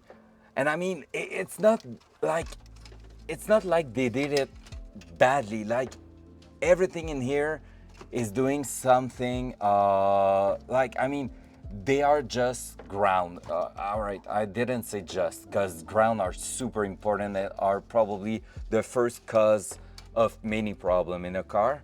But basically, the fact that it's merging many grounds together is not quite of a big deal. It's just that they did it so many times in the car at the moment that it's pissing me off, to be fair. Like there's a lot of place where I feel like I have to keep some wires, cut just 1 out of the 3, and that sucks. That really sucks. Just because like it feels like they basically merge 2 wiring loom together for just some part of it. And it's really, really hard to track down all of that. Like I'm pretty sure most of them are grounds, and otherwise it's just 12-volt signal in here. Like all the rest is in good shape. Well, to be fair, if it's signal wire, it's not too bad, but if it's power, then that sucks. Yeah, now that's the thing. It's never any, like, there's no power in there. It's really signal that are merged together and mostly grounds. So basically, when they are doing that, it's mostly some sensors or like small wires ground, and it's not too bad. But at the same time, it's making it painful to work on afterwards. And that's probably why they never removed the entire thing, right? All right, I'm gonna be unplugging some stuff here, just to give access to everything. So this can move away from here. So I don't have to keep that in here. This is my ignition switch part.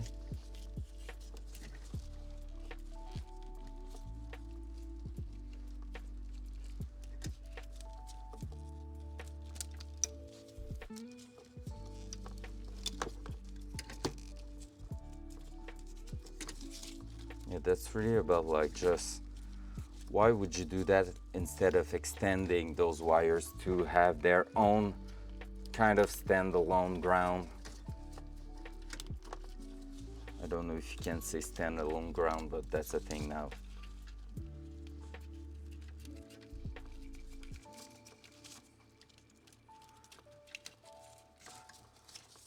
NPV, does that count as unboxing some wires?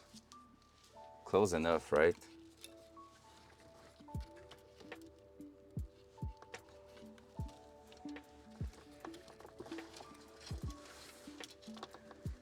This.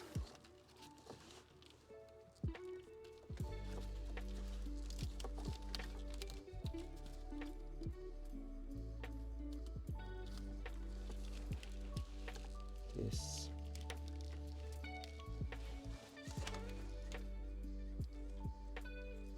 I was just saying, does that count as unboxing wires at the moment? That's pretty close to unboxing things, right?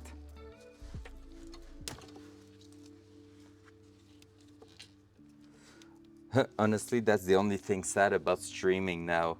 I can't watch TFG as much. I'm missing the afternoon stream most of the time.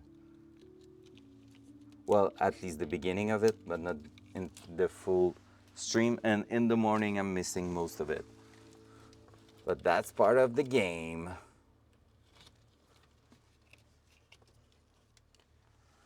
All right, so where is everything going? This one here is getting at the bottom here. I think it's gonna be one that we will be removing from a connector. Yup. Oh yeah, that's a connector that was not used for anything at the moment. All right, so we're gonna be tracing down one plug here that we don't need anymore. Hopefully it wasn't the cruise control, but at the same time I feel like if I have the opportunity to put the cruise control back in here, that's not gonna be with that anyway. So let's go. I'm cutting. That wires was coming from something that wasn't used at all, so I don't need it. There we go. There we go. I'm really scared of like cutting something that in fact I needed, but at the same time I don't really have the choice. See, that's another thing. Now that I've cutted that thing there, it's going to another place where it was all stitched together. For ground, my biggest concern will be to make sure the single wire can handle the current fault for inputs. Yeah, same again for signal. It's probably fine, not clean, but electrically fine. Yeah, exactly. That's what we were talking about this morning, and this is what's not happening at the moment. So I might be basically getting a good crimp kit, like crimping kit for wires, and I'm probably going to like just buy a bigger gauge of black wires just to basically redo the grounds individually all over the place. And what we were talking about a bit earlier too is what it was like here, that one in here, just let me show you. That one in here, that's me who has done that. That's not the greatest thing in the world, but basically you will probably know that, but most of the aftermarket things you are putting inside a car are requesting a signal from the ignition key position. So you have to tap into that wire to get the signal.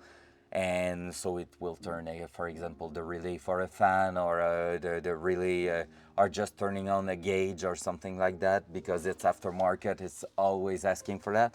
So I might try to do something like a terminal in here that is basically just a place where I can get that 12 volt from the ignition signal. So that will be super cool, because every time I have to put something aftermarket in here, I will have one place to make a connector and just stack them together. So that will be super nice. And but at the same time, like you said, if it's just signal, it's not too bad. And most of the time, it's really just signal.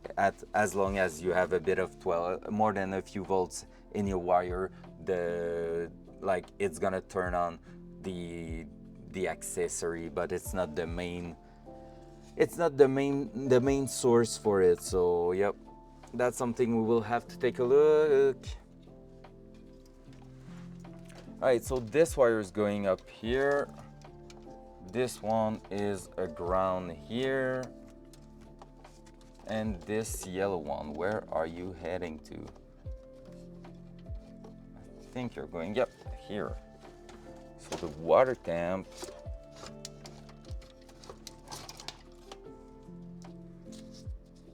That paper is not going to make it through the entire thing. So that. What I'm the most afraid of at the moment Hello is there. like, hello there. What's up, Steven? How are you, mate? Yeah, the thing I'm the most afraid of is like cutting a wire or unwrapping a connection in here and not seeing it when I'm gonna be wrapping that all over again. But at the same time, I think I'm gonna be really like tedious with that, like just making sure that I'm not forgetting anything. So I will have to take the guess. If you are there in chat and at the moment I'm gonna be wrapping that, make sure to tell me to look properly for grounds and stuff like that. So yep, cutting that for now.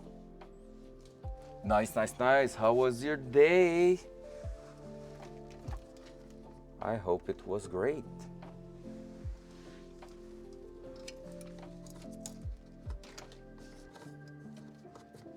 So this. I feel like I'm defusing a bomb.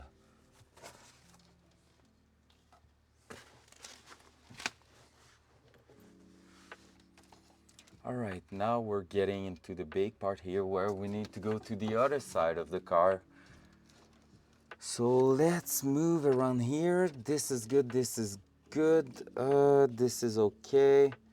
We are okay with that too. We have one wire at the back here that's not used at the moment, so we're gonna move that back. Oh yeah, that's the one we were talking about here. So where is this one heading to? Is that going back inside the car? Yep, it is going back inside the car. So let me take a look what kind of wires we have on the other side here. As always, too long. Fair enough. So we still have a few wires coming out here. These are not... Wait, what? Why do I have so many wires down here that are not used?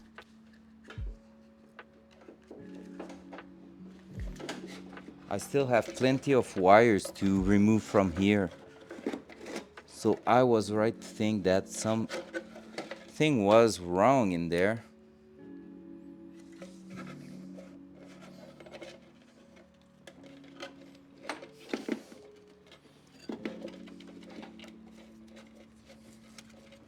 All right, give me 5 seconds and I'm gonna be removing that.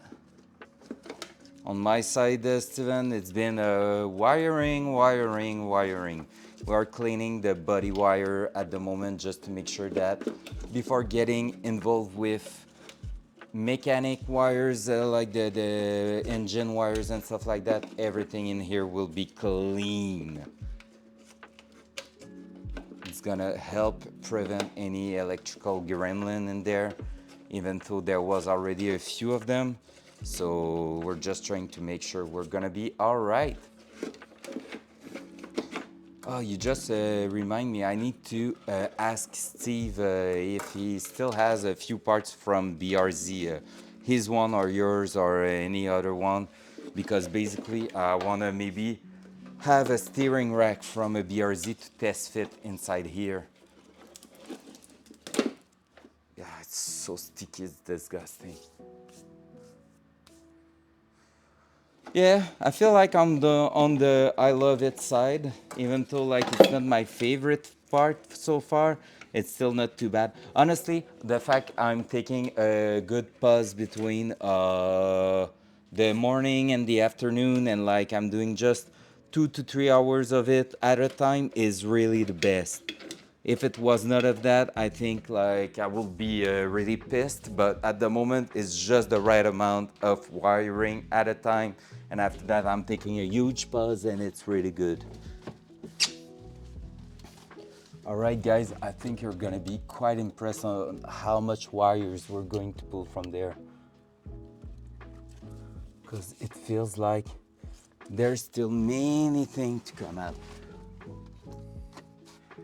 Because at the moment, basically, we just stripped down the ECU plug, and we went from, I think, maybe 20 wires to 6 of them. 2, 4, 6, yeah.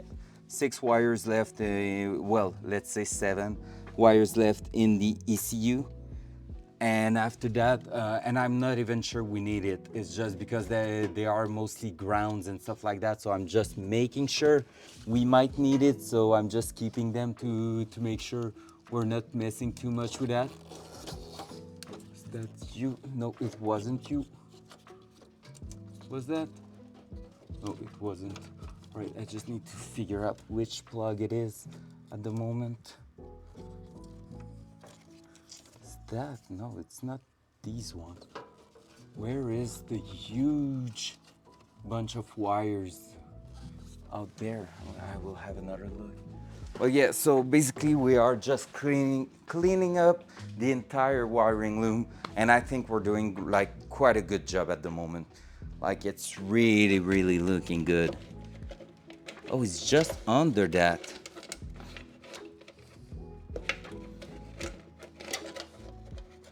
Well, yes, this is... Wait, what?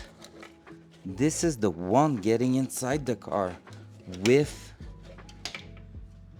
the engine loom, the ECU loom, but I don't see them from inside the car, I think. That's so weird. Like I don't see anything on this side. All right, let me...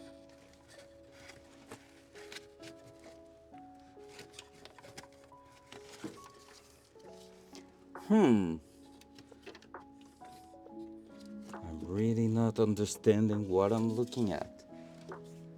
Because basically, just to explain it to you, the plug where I should have a bunch of wires coming out doesn't have anything coming out on this side, but like so many wires getting inside there on the other side. So I'm just trying to figure out where they are going. That's so weird. I'm gonna try to pull them on the other side instead. But that's really weird. Like honestly, I maybe have like 20 to 30 wires getting in here and only 6 getting out on the other side. And it's all getting inside one grommet. Oh my god, I think I know why. I think they are just stitched together inside here and just not used at all. Do you think I'm right? So far, it's been the case for so many things. All right, let's try to...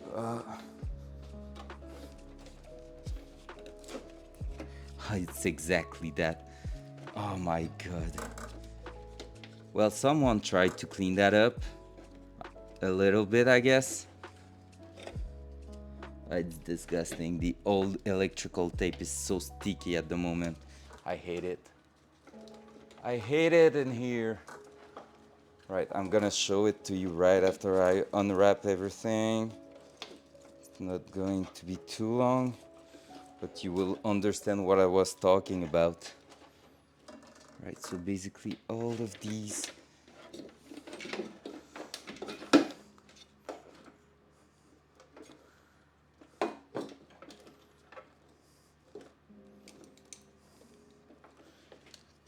Right. Oh my my god, I think we are going to remove even more wires from... Are you for real, man? I feel like this module we removed was like not used at all. Because basically all the wires in here were cut. Was just cut and unplug.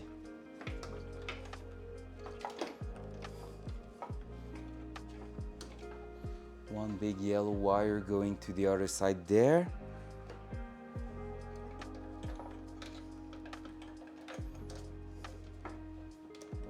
All right, you have to see this. You really have to see this. Hopla. There we go. And I disconnected the webcam. Man, the weight reduction is gonna be ridiculous with that. All right, let me plug the webcam again. Let me turn it back on, because it's not going to do it by itself. I'm getting used to it now. Why?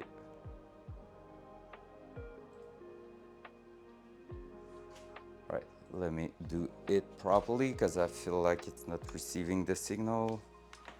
All right, there and there. Boom. No, wait. Hey, what's up, GS? Yep, I basically did something wrong and now the cam won't turn on. Freaking razor. Hey, there we go. Boom. Easy. Easy fix. First try. Comment vas-tu, JS? Ça va bien? I told you you will be shaving at least a few pounds. Honestly, because you said that yesterday, I'm basically... Oh, I didn't put the proper layout. But basically, I'm going to be taking the weight of it. Like, I'm really going I'm really going to put everything in a bin, like in a 5 en gros, je vais mettre ça dans un 5 gallons. Je vais mettre ça dans un 5 gallons puis peser ça sur la balance pour voir. So we're gonna be weighting the how many pounds of wires we remove from here. So basically, look at this. Everything in here was unplugged. Oui, ça va très très bien, JS. On travaille fort sur la Datsun, puis je fais du filage, chose qui est pas mon truc de base préféré, parce que je n'ai jamais fait beaucoup, mais qui ultimement va être bon. Alright, both of these wires were going to some unused plug too, so we won't need that anymore. All the blue wires in here were grounds. And basically at least one I think is coming here. So yep, that's weird. The green one here is another ground. So we might be able to remove that. And this one here is going on the other side there. Cool de voir ton projet va enfin avancer. Tu dis, man, ça fait vraiment du bien. On a test-fité le moteur cette semaine dedans. En début de semaine, on a test-fité, c'est là dans les VOD, tout ça si tu veux aller voir. Mais tu sais, genre le moteur, il est juste tout nu encore, pas de piston, pas rien. Mais basically, il est assis direct en place. Tout est bolt-on so far. Fait que le simple fait d'avoir des accessoires bolt-on, c'est genre magique. C'est d'avoir acheté un kit qui est réellement bolt-on. So yep, this. Now I need to figure out if I can remove most of that or not. Like we have another green wire we will be able to pull out of there. This one in here, it has been weirdly done, but I feel like that's gonna be something we don't need at all. And honestly, I think that's confirming what I thought. The ECU itself is going to be entirely removed.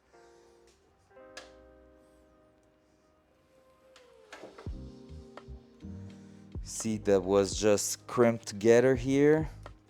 So a ground that's not used in here, and so this is probably going on to the other side as a ground too, right? So we will have to unwrap this right now to see what we can pull out of the interior and the engine bay again. Because this one is going all the way around. And as I said, that was basically all of this except the grounds were unplugged. Like they were just hiding in here at the front in the fender. So, yep. J'aurais le goût de faire pareil avec mon Bronco, crisser un V8 là-dedans. Quoi, commence à trouver déjà ennuyant le 4 cylindres? Let's put that here. So we'll be able to bring you at the front with a closer look. Oh my god, that's gonna be hard to do without breaking the cam again. Come on. Best view. All right. Boom. So yeah, basically what I was saying is that all the wires that were in here, they were hiding inside here, like there, and they were unused. Les nouveaux 4 cylindres puis tout, ben c'est comme la Corolla GR avec son 3 cylindres, man. C'est rendu impressionnant les voitures là. Les 4 cylindres, tout ça là, c'est rendu complètement insane. This, let's put that in here. And let's start looking for that little thing in here. So what's going on?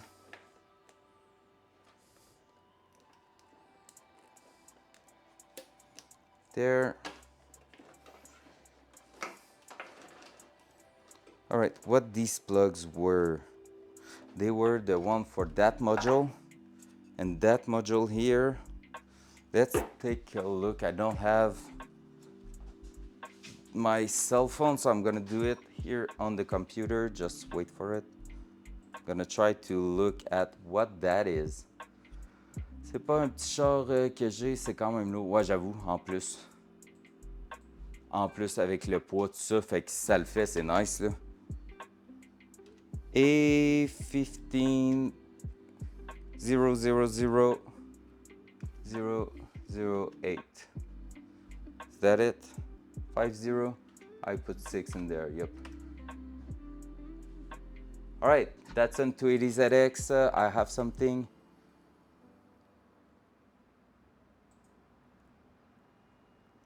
What is that? Tell me more.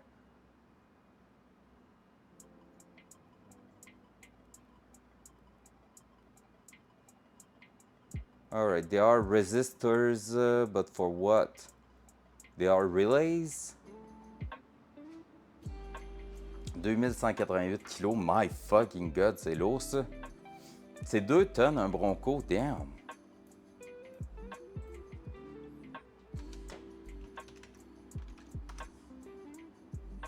GECS.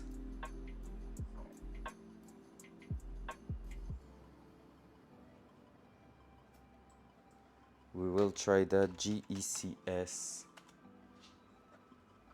What's that in life?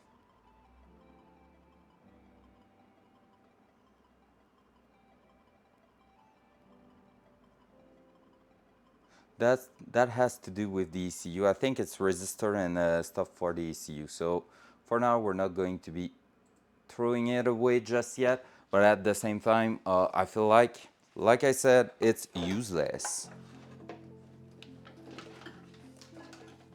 Because basically nothing in here was connected, and these are the wires that were going straight into these modules. So I don't see how this was doing anything in the car. And that would be cool, because that will make a bit of space in here, which will be nice. So what is the decision, chat? Are we just cutting that out? All right, let's take a good picture of it. So I will just see this like that and like that. I'm gonna bring the cam so this way. Register that for me, Twitch. This. going in that. Future me might appreciate that. And this, all the black wires were not used for anything. Yellow wires going all the way around here. Same thing for the blue wires on the small plug. All right. Whoa, the cam was laggy.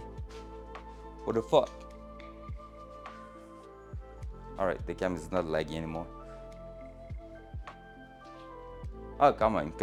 1480 mon BMW.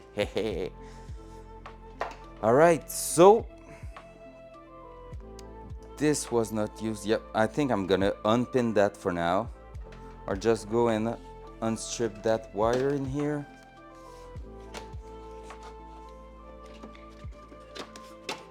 Yep, because this is going to the relay box on the other side. And I feel like all this thing is going to be out of the car at some point. Like, it doesn't have to do with any accessories at all. I'm not changing it. En gros, JS, je suis pas en train de changer le filage. J'enlève qu'est-ce qui a jamais été enlevé du premier moteur qu'il y avait dans le char. Fait que c'est même pas les trucs du V8 en ce moment, c'est celui du 6 cylindres d'origine du Datsun.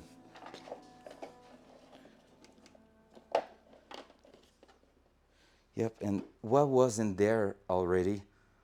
That was a plug going inside the car, right? We're gonna have to remove that again. Fait que c'est ça. Fait qu'en gros, la voiture, quand elle a eu son changement pour un V8, qu'est-ce qui s'est passé? C'est que la personne a littéralement juste coupé les fils ou bouché les connecteurs, tout ça, puis les a cachés à gauche, à droite. Fait qu'en gros, le filage du moteur, du ECU, tout ça, a jamais été enlevé de la voiture. Ce qui fait qu'ultimement, on se ramasse avec une voiture qui a beaucoup trop de fils pour ce qu'elle a besoin, ce qui rend le diagnostic de quoi que ce soit très difficile. Puis en même temps, je vais en profiter pour le cleaner puis le réinstaller autrement. Puis on a quelques modifications déjà à effectuer sur la voiture, fait qu'aussi bien dans ce cas-là, essayer de cleaner le tout. Yep, so the wires are coming up here, so we will have to take a look at this. And basically, we will have to go through a mini module in here in the end. So the one we removed yesterday and said, oh, we won't touch that just yet. Well, we will.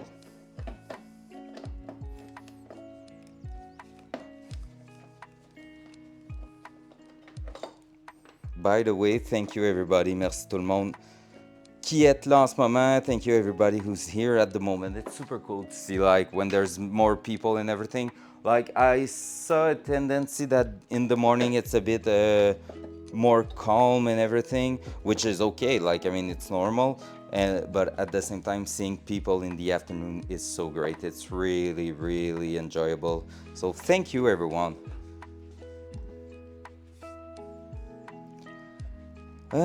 This. We're gonna be stitching that. All right, now we need to track down those wires over here. So this is something we're gonna remove.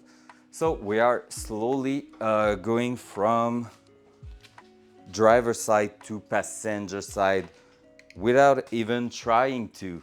Like it's the wires that guides us towards the passenger side at the moment. So we're gonna be slowly going through to this way, to this part of the wiring loom. All right, so this was used by nothing. Did I cut it? No. This was nothing. This was nothing. That merged together, of course they are. All right, so I'm gonna have to take a look at what this is. This is the last green wire getting inside the car, right? Inside the ECU. Oh no, it's a blue in here. You freaking kidding me? They changed the color? No, it's a green. All right, it's a green going to the ECU, and we will have to track that down. Are we removing this thing here? I feel like it's the best option, right? Is there a way to go over everything?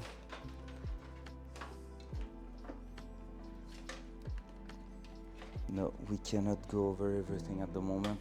So yeah, we're gonna have to cut that. Screw that, we're going to do it.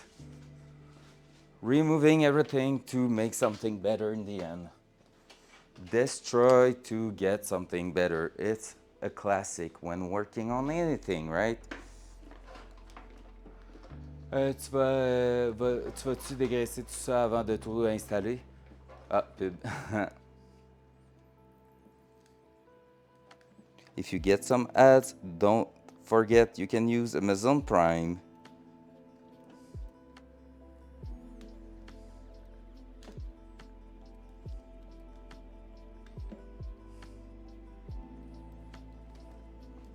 Gonna wait for GS to be back.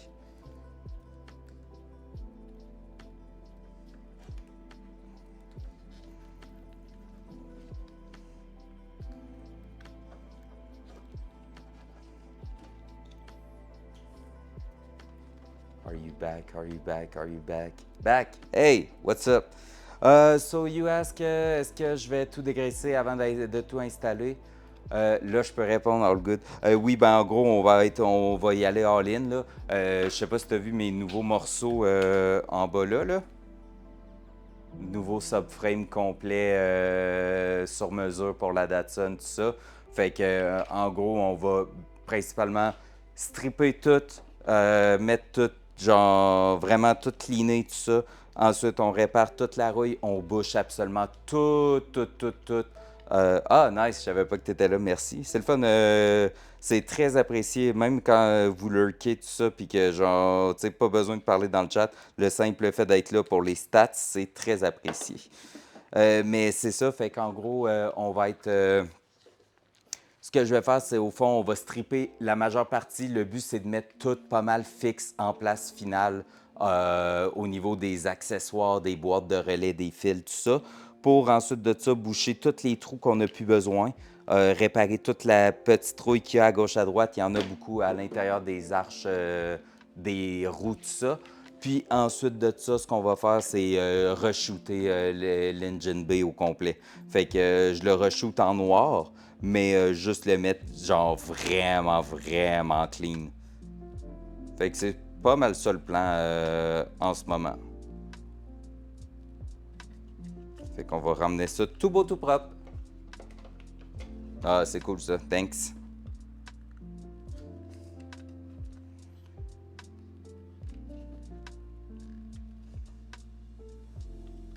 J'étais full triste. En plus, j'ai su que t'es descendu chez Sam le week-end passé, puis je pouvais pas être là, puis ça me faisait chier. Fait que ça m'a fait encore plus chier quand Sam m'a dit que toi, t'étais là.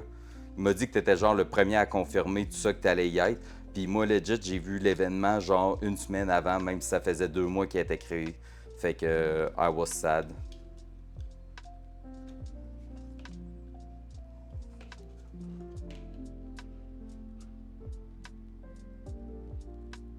Ça m'a me faire chier. J'ai rien compris. Ça m'a fait chier aussi. Oh. Ah, ça. I couldn't. On avait déjà dit oui pour, au fond, un truc de famille, tout ça, ici, de la famille à flot. Fait que c'était un peu dur de choquer à la dernière minute. Puis c'est ça, j'ai vu l'événement une semaine avant que ça soit le cas. By the way, if there's anyone speaking in English in the chat, don't worry, you can still ask questions and everything. I'm gonna switch, but right now we're having a little chat in French, but it's all good. You can always ask questions, don't be worried. Quand il est là, JS pas là, puis quand JS là, Anto pas là. Yup, à date, c'est ça, hein? D'ailleurs, ta soeur m'a écrit tantôt, je signe. Elle checkait pour un short, ça, puis elle m'a posé une question toute, puis elle a dit que ça serait nice qu'on s'en refasse de quoi, toute la gang, bientôt. Ah, tu le sais, bon. Moi qui pensais que je serais cool à te dire ça. Oh no, we have something that just broke. Oui. Basically, we have some windshield washer plug that just broke in here. That's not cool, but we're gonna have to find something else. Right.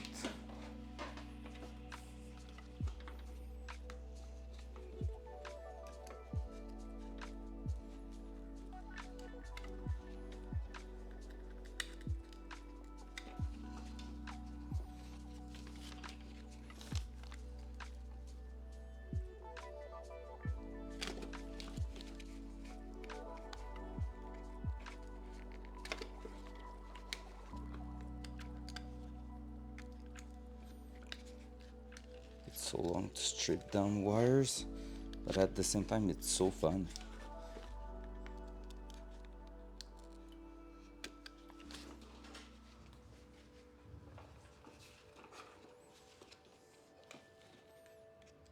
Mais ouais, fait qu'on va essayer, c'est ça, de remettre tout le devant de la Datsun super propre. J'ai de la rouille un peu dans les bas de porte puis dans les rockers en ce moment. Fait que les deux places que j'ai jamais retouché vraiment depuis que j'ai le char. Bien qu'il y ait bien d'autres places que j'ai pas touché encore. Mais bon, puis c'est ça, ça va être pour plus tard, par exemple, quand on va refaire toute l'esthétique du char.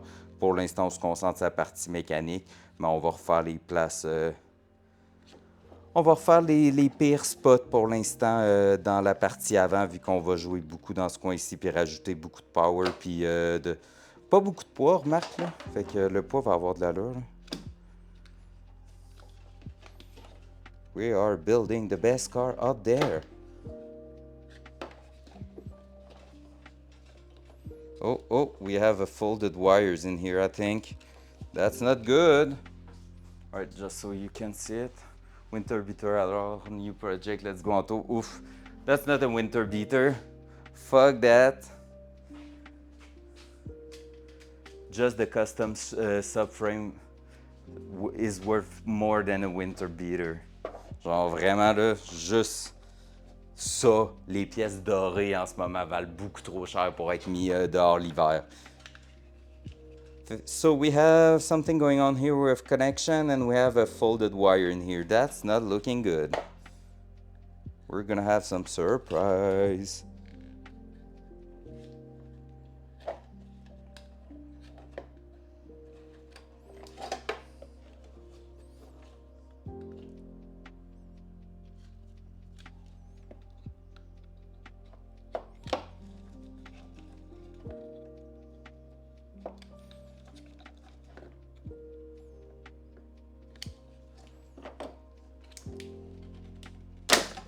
There we go.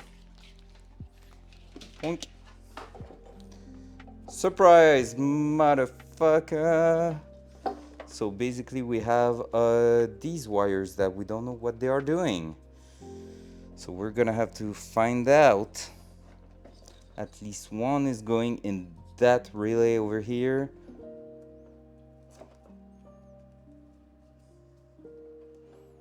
See, that's why if this is going to the ECU, one was a ground and one wire is coming to something like this, that means we cannot throw it away at the moment.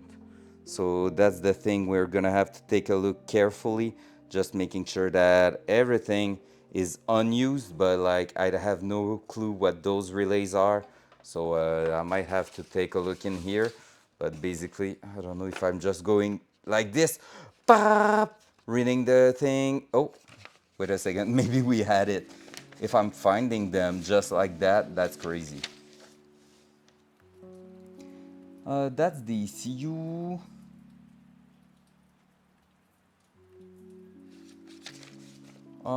And then... Oh shit, I think I got them. Control unit, right. That's fine. Okay, do you want to see that? Look at this. I almost threw the camera on the ground again. Whoa, my hand was dirty. There you go.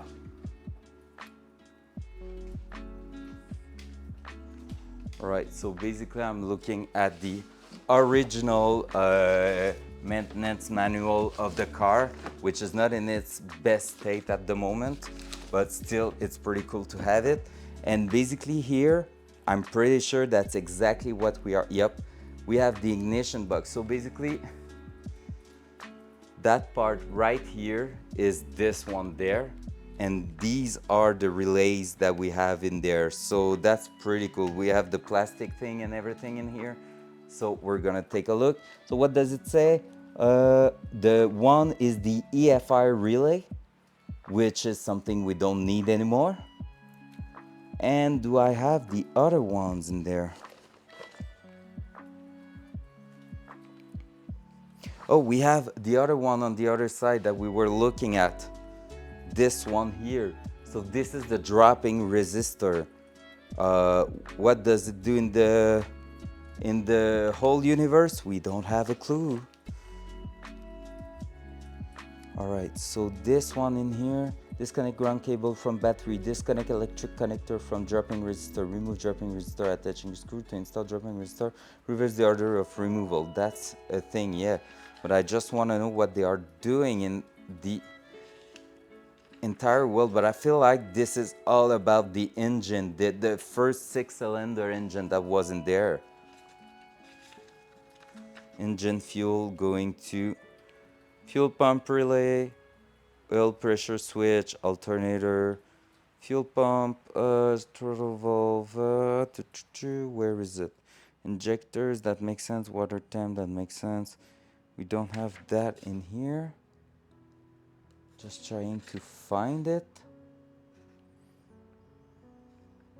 Dropping resistor. The dropping resistor is used to lower the source voltage to a level suitable for the injectors. This is a module for injectors. We don't need it anymore because we're gonna have our own source of resistance and stuff for the injectors, and we're clearly not using 6 injectors. So that's good. We can drop that. Let's go. Progression. All right. This is cool. Gosh. I was just kidding by like flipping the page and I just saw something that catch my eyes. Holy crap. All right, so the dropping resistance is something we will just remove entirely. The source voltage, approximately a quarter of the source voltage. It reduces the source voltage. Okay, so that's good. The resistance protect the injectors from alternator voltage surge and from the effect of, okay, so really that's something we don't need at all. So we're throwing that in the bin. All right, and if we can find the other relays we have on this side, that will be amazing. Just trying to find them quickly, because these other ones might be something that has to do with something else. But you know what? That means we are probably going to remove the entire ECU from there. And that's great because that could be the mounting place for the next ECU. All right, component parts inspection, engine fuel. Let's see. I will try to find if this is what I think. I think we have one relay in here that's basically the fuel pump relay that we're going to remove too. So that will be this one, right?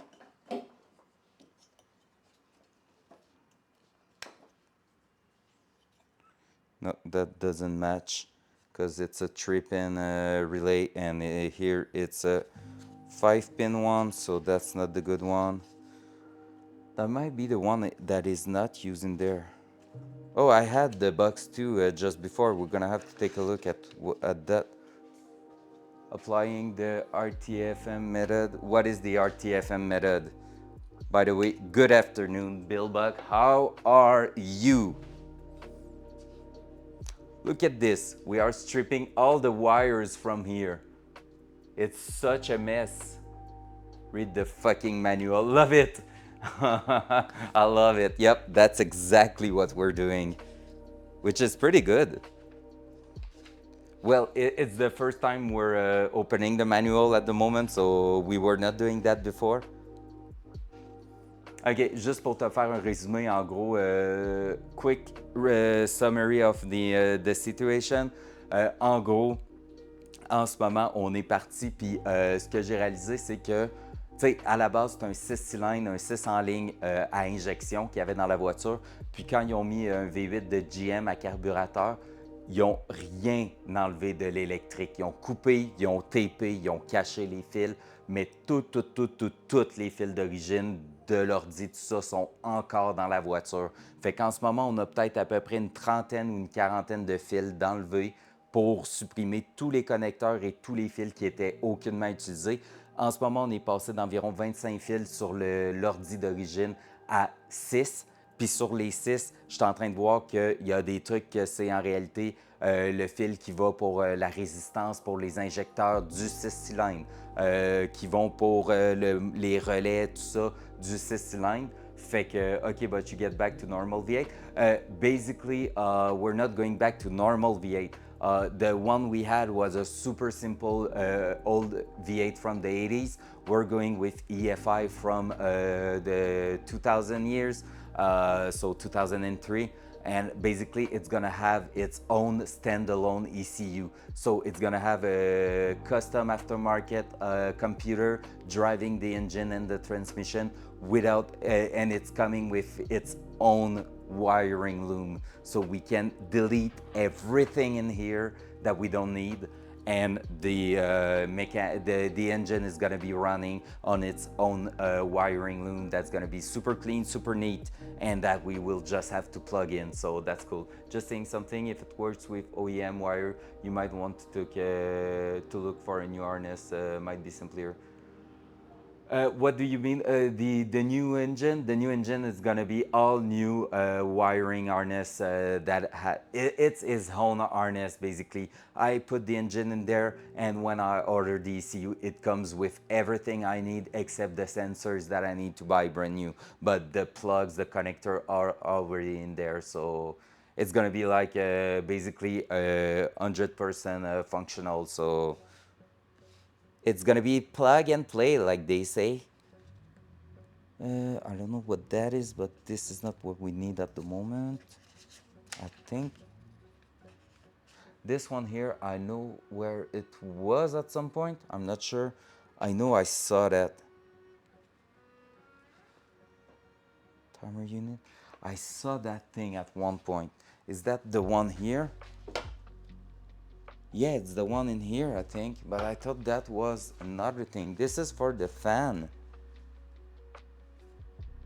Okay. I thought it was the one for fan motor timer unit.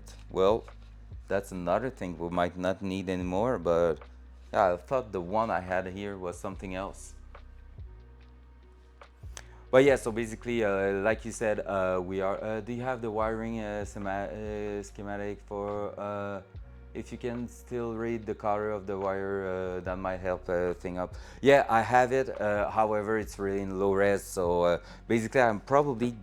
Yeah, I have a bunch of that in here, so that's the thing I can go, and yeah, most of the color I can read them, but we also have these kind of wires that were replaced. One thing really cool, not, is that it feels like two wiring loom has been merged together in the car. So I feel like at some point it might have an engine replacement or something from like.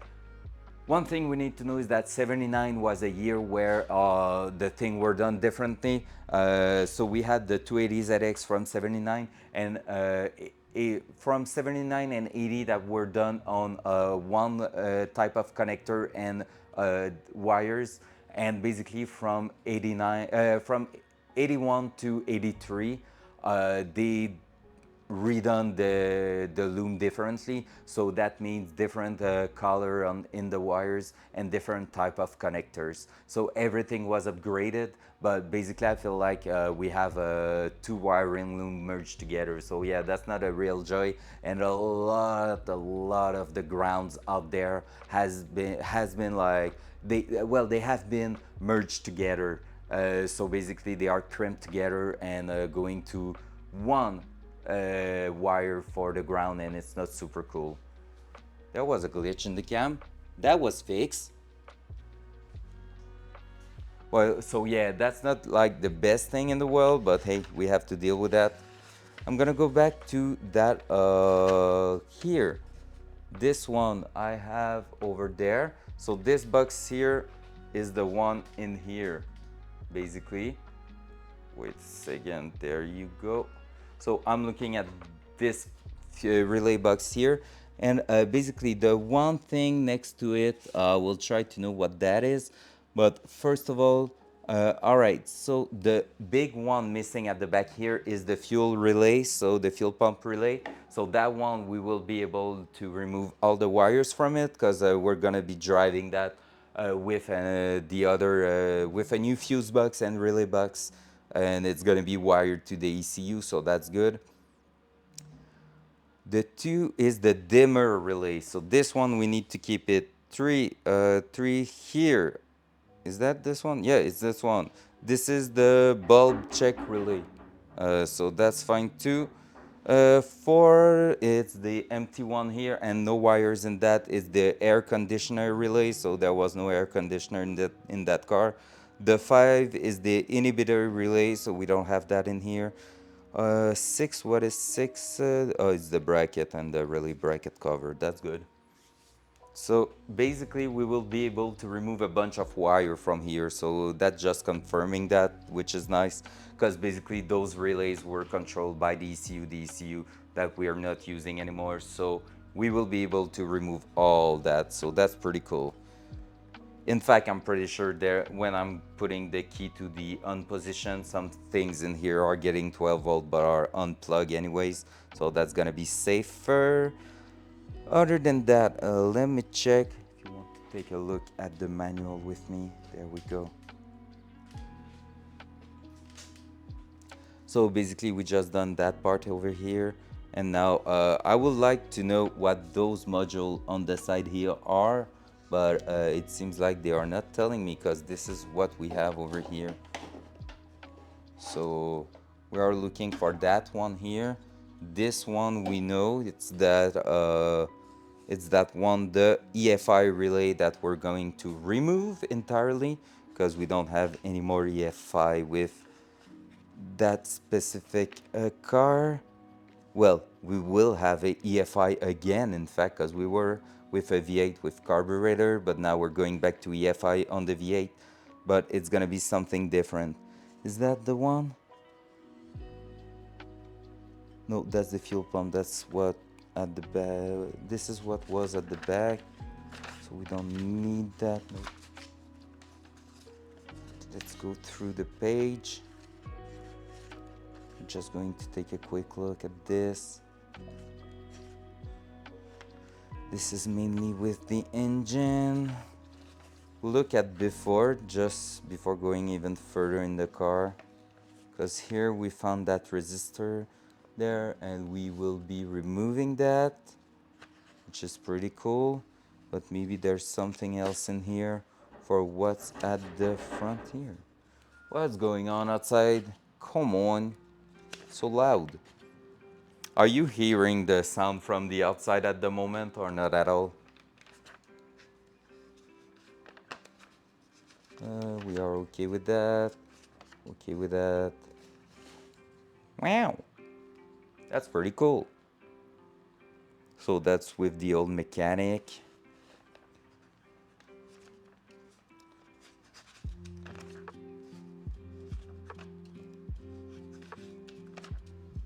Just going to try and see if we can find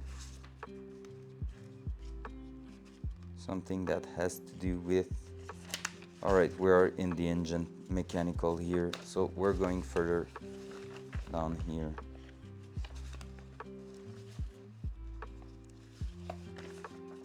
So that's about where we were. Oh, we had someone who firing order. Someone had to use that in the past. Alright, well, thank you, Mike, for covering that sound.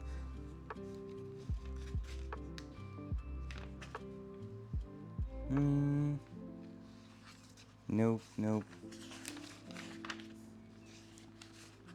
It's so funny to look at, like, I feel like I'm just going in the past. Like, you see, there's the writing of someone who owned the car at some point. So here we have the writing of someone else. Like, it's crazy. There you go, firing order in here, ignition switch here.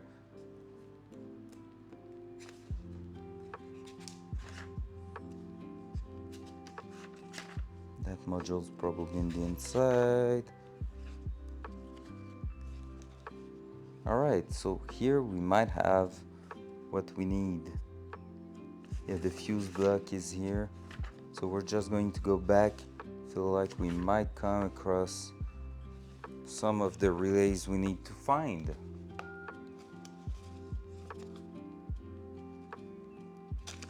Right, battery. Well, maybe not. Oh yeah, the charcoal canister, something that was deleted a long time ago. Do you see that? Do you see how funny the drawing are in there? Like, yeah, just try to suck some air from that. All right, now apply air pressure. Try to blow this thing up. My God, the little drawing in there. It's so perfect.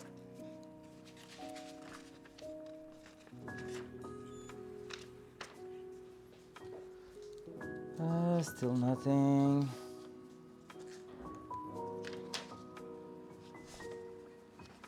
We're getting close to where we were, so we're gonna go the other way if we don't find anything useful. Yep, nope.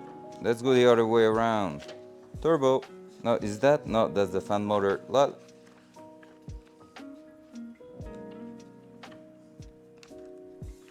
So nothing useful in here. AC system. Engine electrical system. That should give us a few things in here. Well, we took a look at this just before, so I don't think.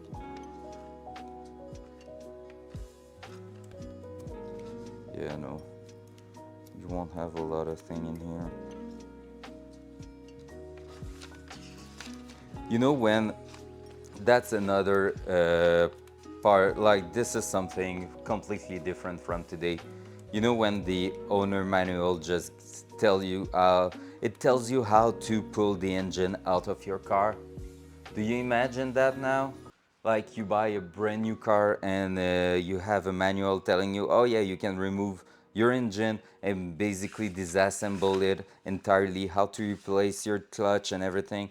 Like, that's not a thing anymore. That's so crazy. I guess people were getting killed trying to do that though, but yeah, you know, YOLO. Alright, we're still in the electrical part, but I don't think we will have what we are looking for in here. Nope. Let's go further away. Yeah, I think we're getting too much in the mechanical part of the car.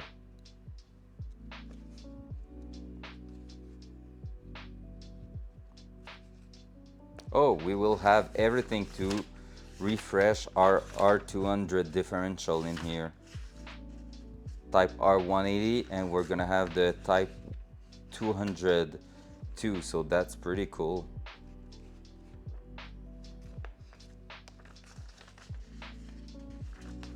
Well, I don't see anything else in here.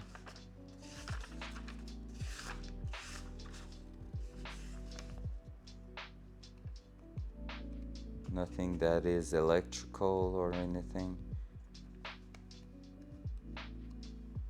All right.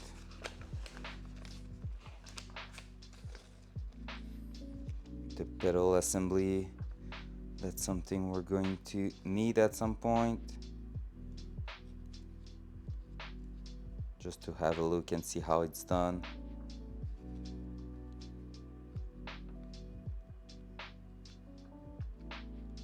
Brake system. Oh, what was that? There was something. Caution, when reinstalling suspension member mounting bolt, make sure that bolt and tapered surface of color are free from foreign material. Alright, that's something, just a warning in there.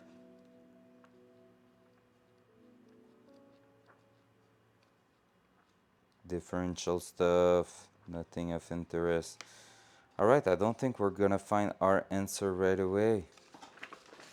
Let's go even further down.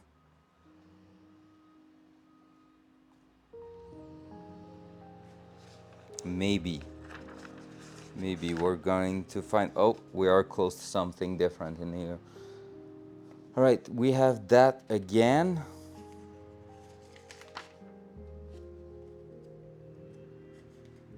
Body electrical. I just want to know where it is. Oh, my light just turned off. Just want to know where this is in the car. We will try to find out.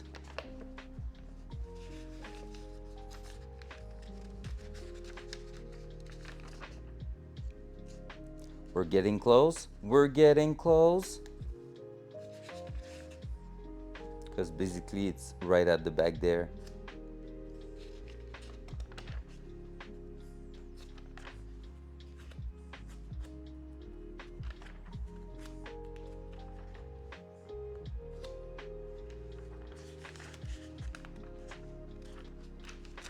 Oh my god. I've been looking at these diagrams so many times in the past to figure out my wiper problem. And it's been so useful, you can't understand how. Like having those little table to tell you what it is supposed to be on or receiving 12 volts or anything else when you're playing in that, it's so cool.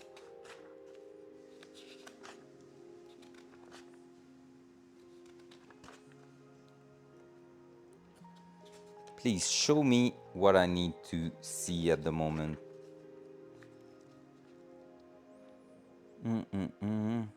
Alright, this we don't have it at all, that's for sure.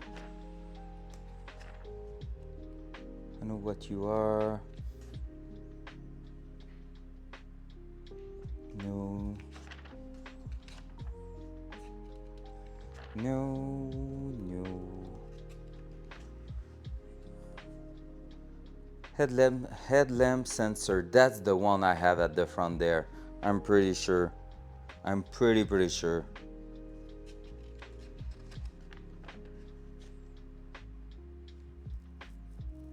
What's the 4 here? Control amplifier, I don't have that at the front, no. The engine bay don't. This one, is it? No, it's not this one. Shit! I thought it was. I just need a 3-pin one. Seatbelt warning. Oh, that's in the inside. This? No. But this is the good one we need to look for. The good type of connectors. Gauge, that's super cool, but we will be replacing them. I have another set of gauge that I'm gonna be able to basically just remove and like not destroy the one I had in the car and just destroy the other one. This is the good thing. All right, horn relay, removal and installation. This is the horn relay, so we're not removing that. We need this. So you see, this is why we are trying to figure everything out. Let's go. This is the horn relay with, look at this. Boom. Look, bam, exactly the same thing. So basically this one here, we are going to protect it to all costs. So the wires are going inside to the steering wheel. That's pretty cool. So we managed to find this one, and we managed to find out that this one we don't need it at all. So that's super nice. Even more wires removal. Okay, do we have anything else while we are here? Lighting relay, that's the one in there. And this one in here, I don't think we have it. Ignition and accessory relay, that's inside the car. All right. Boom. Let's move on.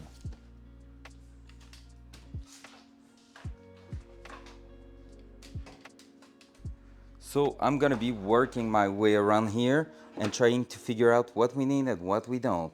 So this relay here can go through the bin, even though I think it's fitting in those kind. Oh no, it's not fitting. All right, never mind. I didn't say anything. Is it? Nah, it's not a good one. It's pretty rusty. I'm just going to put it on the side here for now.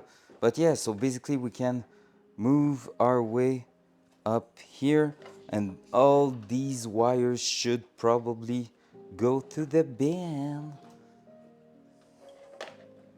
So that was for the ignition, the EFI, so we don't have that anymore. So we're gonna be able to remove a lot of them. I'm just going to have to figure out these green wires are going up there, so that's pretty good.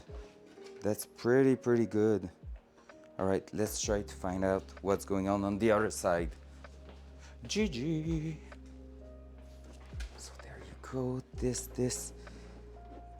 These are two wires that are put together, and these two wires put together is the big red wire going to that other part there where the relay was.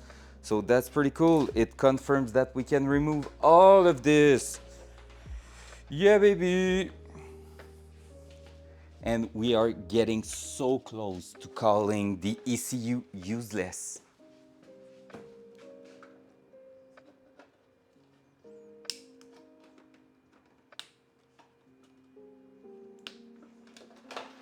Boom.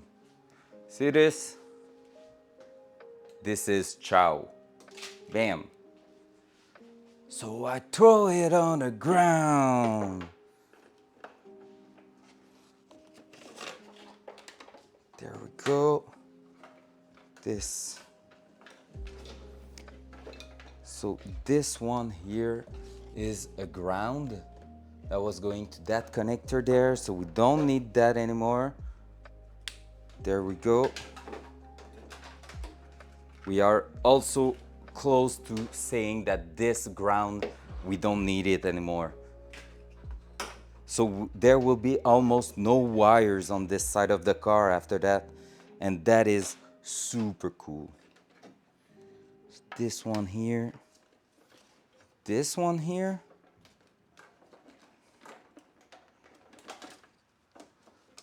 This is going to, what plug is in here? That's going up there, right? Just going to basically remove that.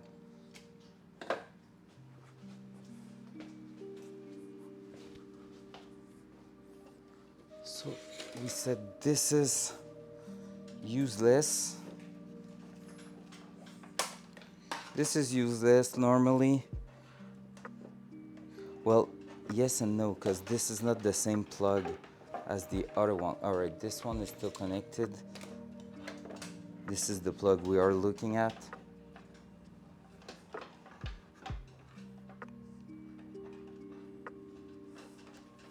So this is useless. This one we don't know, because we don't know what this connector here is doing at all. But I feel like that was going to the other side to absolutely nothing to give signal to the solenoid or something like this. That's going to the ECU. That's the connector going to the ECU, I'm pretty sure, and that's going to the fuse box. Almost sure. Pretty sure I will be able to do that, and we're gonna have to work in here, but pretty sure this is going in here.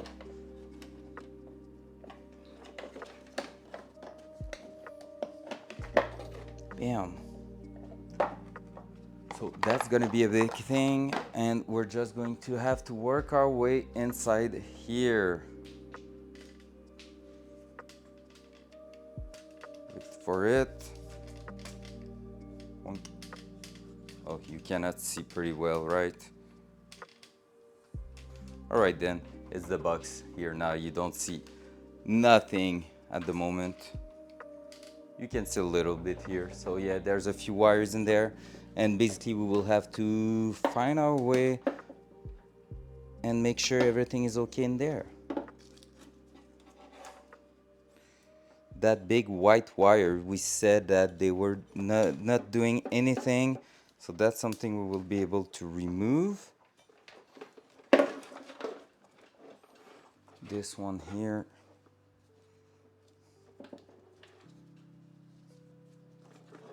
It's going this way.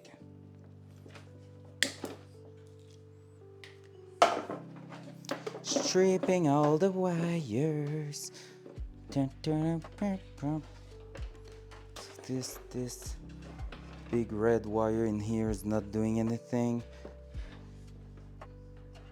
That big wire in here, we're gonna have to take a look, because I don't know what it is doing. The only thing we need to take care is that this one here, basically there's also all the wires, like there is 2 power getting out of it. So this was going to the 12 volt part of it, and basically we need to take care that we're not messing up the ignition position of the ignition switch. I'm gonna have to take my drill. I put it in here. And it's bigger than 10. Ugh. And 11 is not there anymore. Why? Well, I have the other 11, but I didn't want to use that because it was already up. There we go. Just going to put it back here.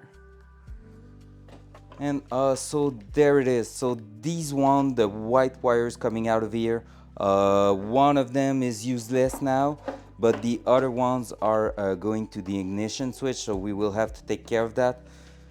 And these one were going to the ECU, so I feel like we're gonna have some parts in here we're going to be able to remove, basically. Hopefully, without fucking that up, because maybe it will turn into a nightmare if we're fucking that up. We will see. Suspense.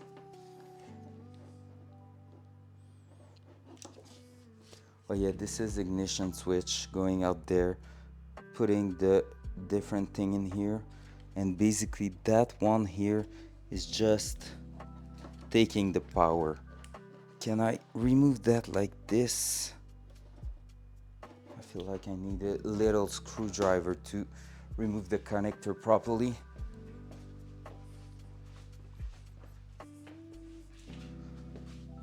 Small, no, that's a small pick. I need the small screwdriver, I said. Where's the small screwdriver that I used earlier on the ECU? It's here. Oh yeah, I forgot to put back the O-ring on the ECU plug. I'm gonna have to do that if we need it at all, because so far it's looking pretty good for removing. So I'm just going to push that tab in here. Then I'm gonna do the same thing on the other side. Come on. Oh yeah. So we just release that. All right, and these are 2 connectors.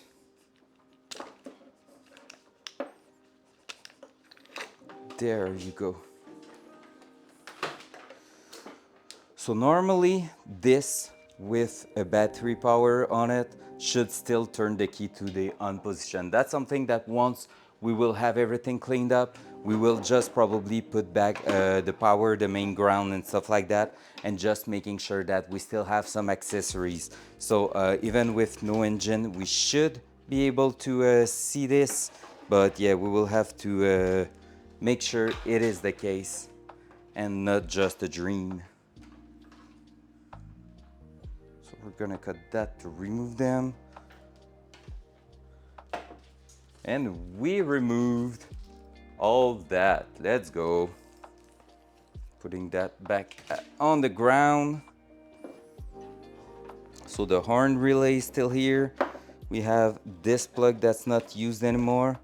And we will have this white wire in here that we don't need.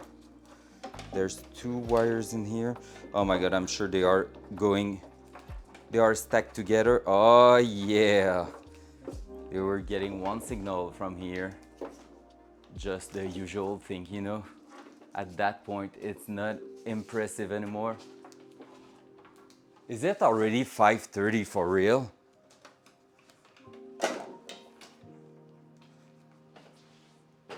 Yo! I'm supposed to end the stream at 5. I think I got carried away with that wire thing. Like, I feel like I'm reaching the point where everything is going well and we are removing everything that's not supposed to be in here. And it feels so good, honestly, that I'm just like, all right, let's remove everything. I just don't want to stop. It's so good. So you see, I said that we won't need that. That was true, but that was not the one I was thinking of. So basically, I feel like there's another one in here, that little one in there, we won't need in the end. But yeah, we will have to see. I'm not sure exactly. So like I said, we will have to make the test because maybe we fucked that up and we will have to redo part of it. But so far, it feels pretty good. Like, I'm pretty confident because we just basically reverse engineered everything in here that wasn't in use. And even though like there's a few ground in here, I feel like most of them were not getting any signal, or if they were, it was going nowhere. Yep, this one we're gonna have to remove it. Are we? Not sure. I'm gonna wait for that because that's again, and you see most of what we are removing basically is kind of like it has been like this, 2 wires getting into 1 wire, which sucks. And these wire here, the red, the white with red and the white with black, is probably everything that's going to the key there. I see a white with black, a red, and there's one, I'm not seeing it out there, but yeah, those 3 are probably our switch. So this is where the key is getting the signal. So basically, yeah, we're doing pretty well, I think. I'm gonna have to remove that. Is the girlfriend in here? I don't know what we are eating tonight. I don't think we have anything to eat. Plan at least. So you see, this is the main problem with that car at the moment. We just have those kind of stuff, and now we will have to trace that wire back in here. So yep, that's gonna be a big one. Let's remove these 2 wires at the moment. We're gonna probably finish on the ECU, looking if we need again anything from the ECU at that point. But from everything left in the car, I feel like the ECU right now just have some ground, like nothing else. And if it is the case, I'm removing all of them. So let's see. We have 2 wires getting into 1. So that's 1, 2, 3, 4, 5, 6. And how many wires do we have on the ECU? 6.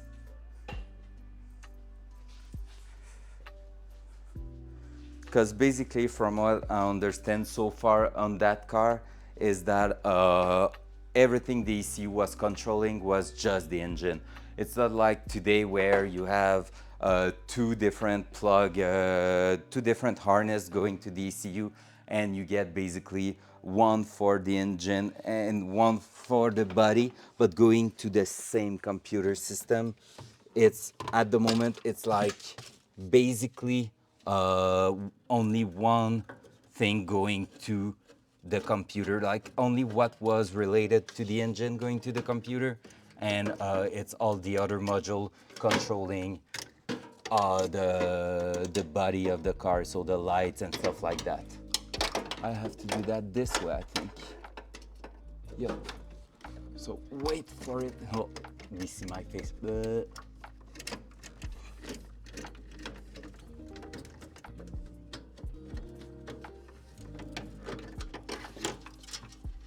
All right, wait for it. I'm gonna tell you if. And there's a reason I let the cam on this side with you. You will see why. Just wait for that.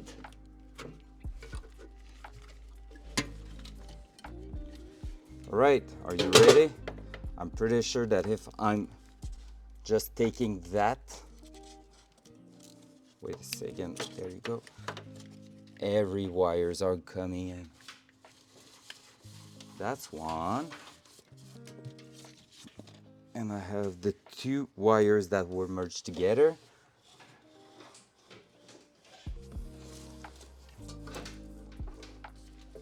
That's all my grounds, right? There we go. Look at this. Just going to cut everything. Now that's the moment where I get too confident and I screw up, right?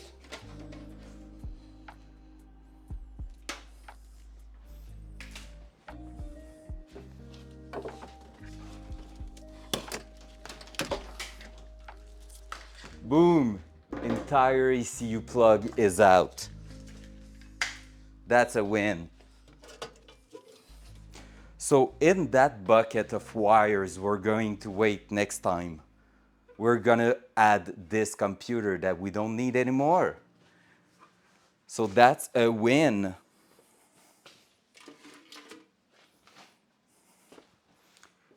And you know what? That kind of sucks because at the moment I will have to clean everything next Monday because I'm not streaming tomorrow, and basically I'm gonna have to clean everything here and push the Datsun out of the garage. I still need to remove the rear bumper so I will have a place to push it back in here, just because yeah, at the moment like there's a little angle in my driveway, so I cannot push it by hand inside. So I'm gonna use the ATV and I don't want to push straight on the bumper. So I'm gonna just use the bumper bar to basically push it back in. But yeah, next week we're going to work on the BMW, just prepping it for the weekend that's coming, and making sure that we are strong and ready for the road. So that's it for today. That's it for the next week. In fact, that's it for this week too. Like I said, that was my last stream this week. I cannot be here tomorrow. I cannot stream tomorrow. I have other things to do. And basically I won't be streaming during the weekend. My girlfriend is in vacation at the moment, so I will take some time off with her just to make sure she's happy, because that's the thing, it's quite important to still take care of your girlfriend, right? And basically guys, yeah, so what's the plan? I'm not going to be here tomorrow. I'm not going to be here Monday because I'm a part-time streamer. Hey, and basically I'm gonna be back on next Tuesday. I'm gonna be here working on the BMW. So that's the plan. Next week I'm just gonna be able to stream 2 days, Tuesday and Wednesday, and basically we're gonna be prepping the BMW for the epic weekend. Cause I'm going in the USA for an autocross competition. I already said it quite a few times, but we're doing an epic road trip, probably over 1,000 kilometers in the weekend, just for going thrashing the BMW on a new track out there. So basically it's a plain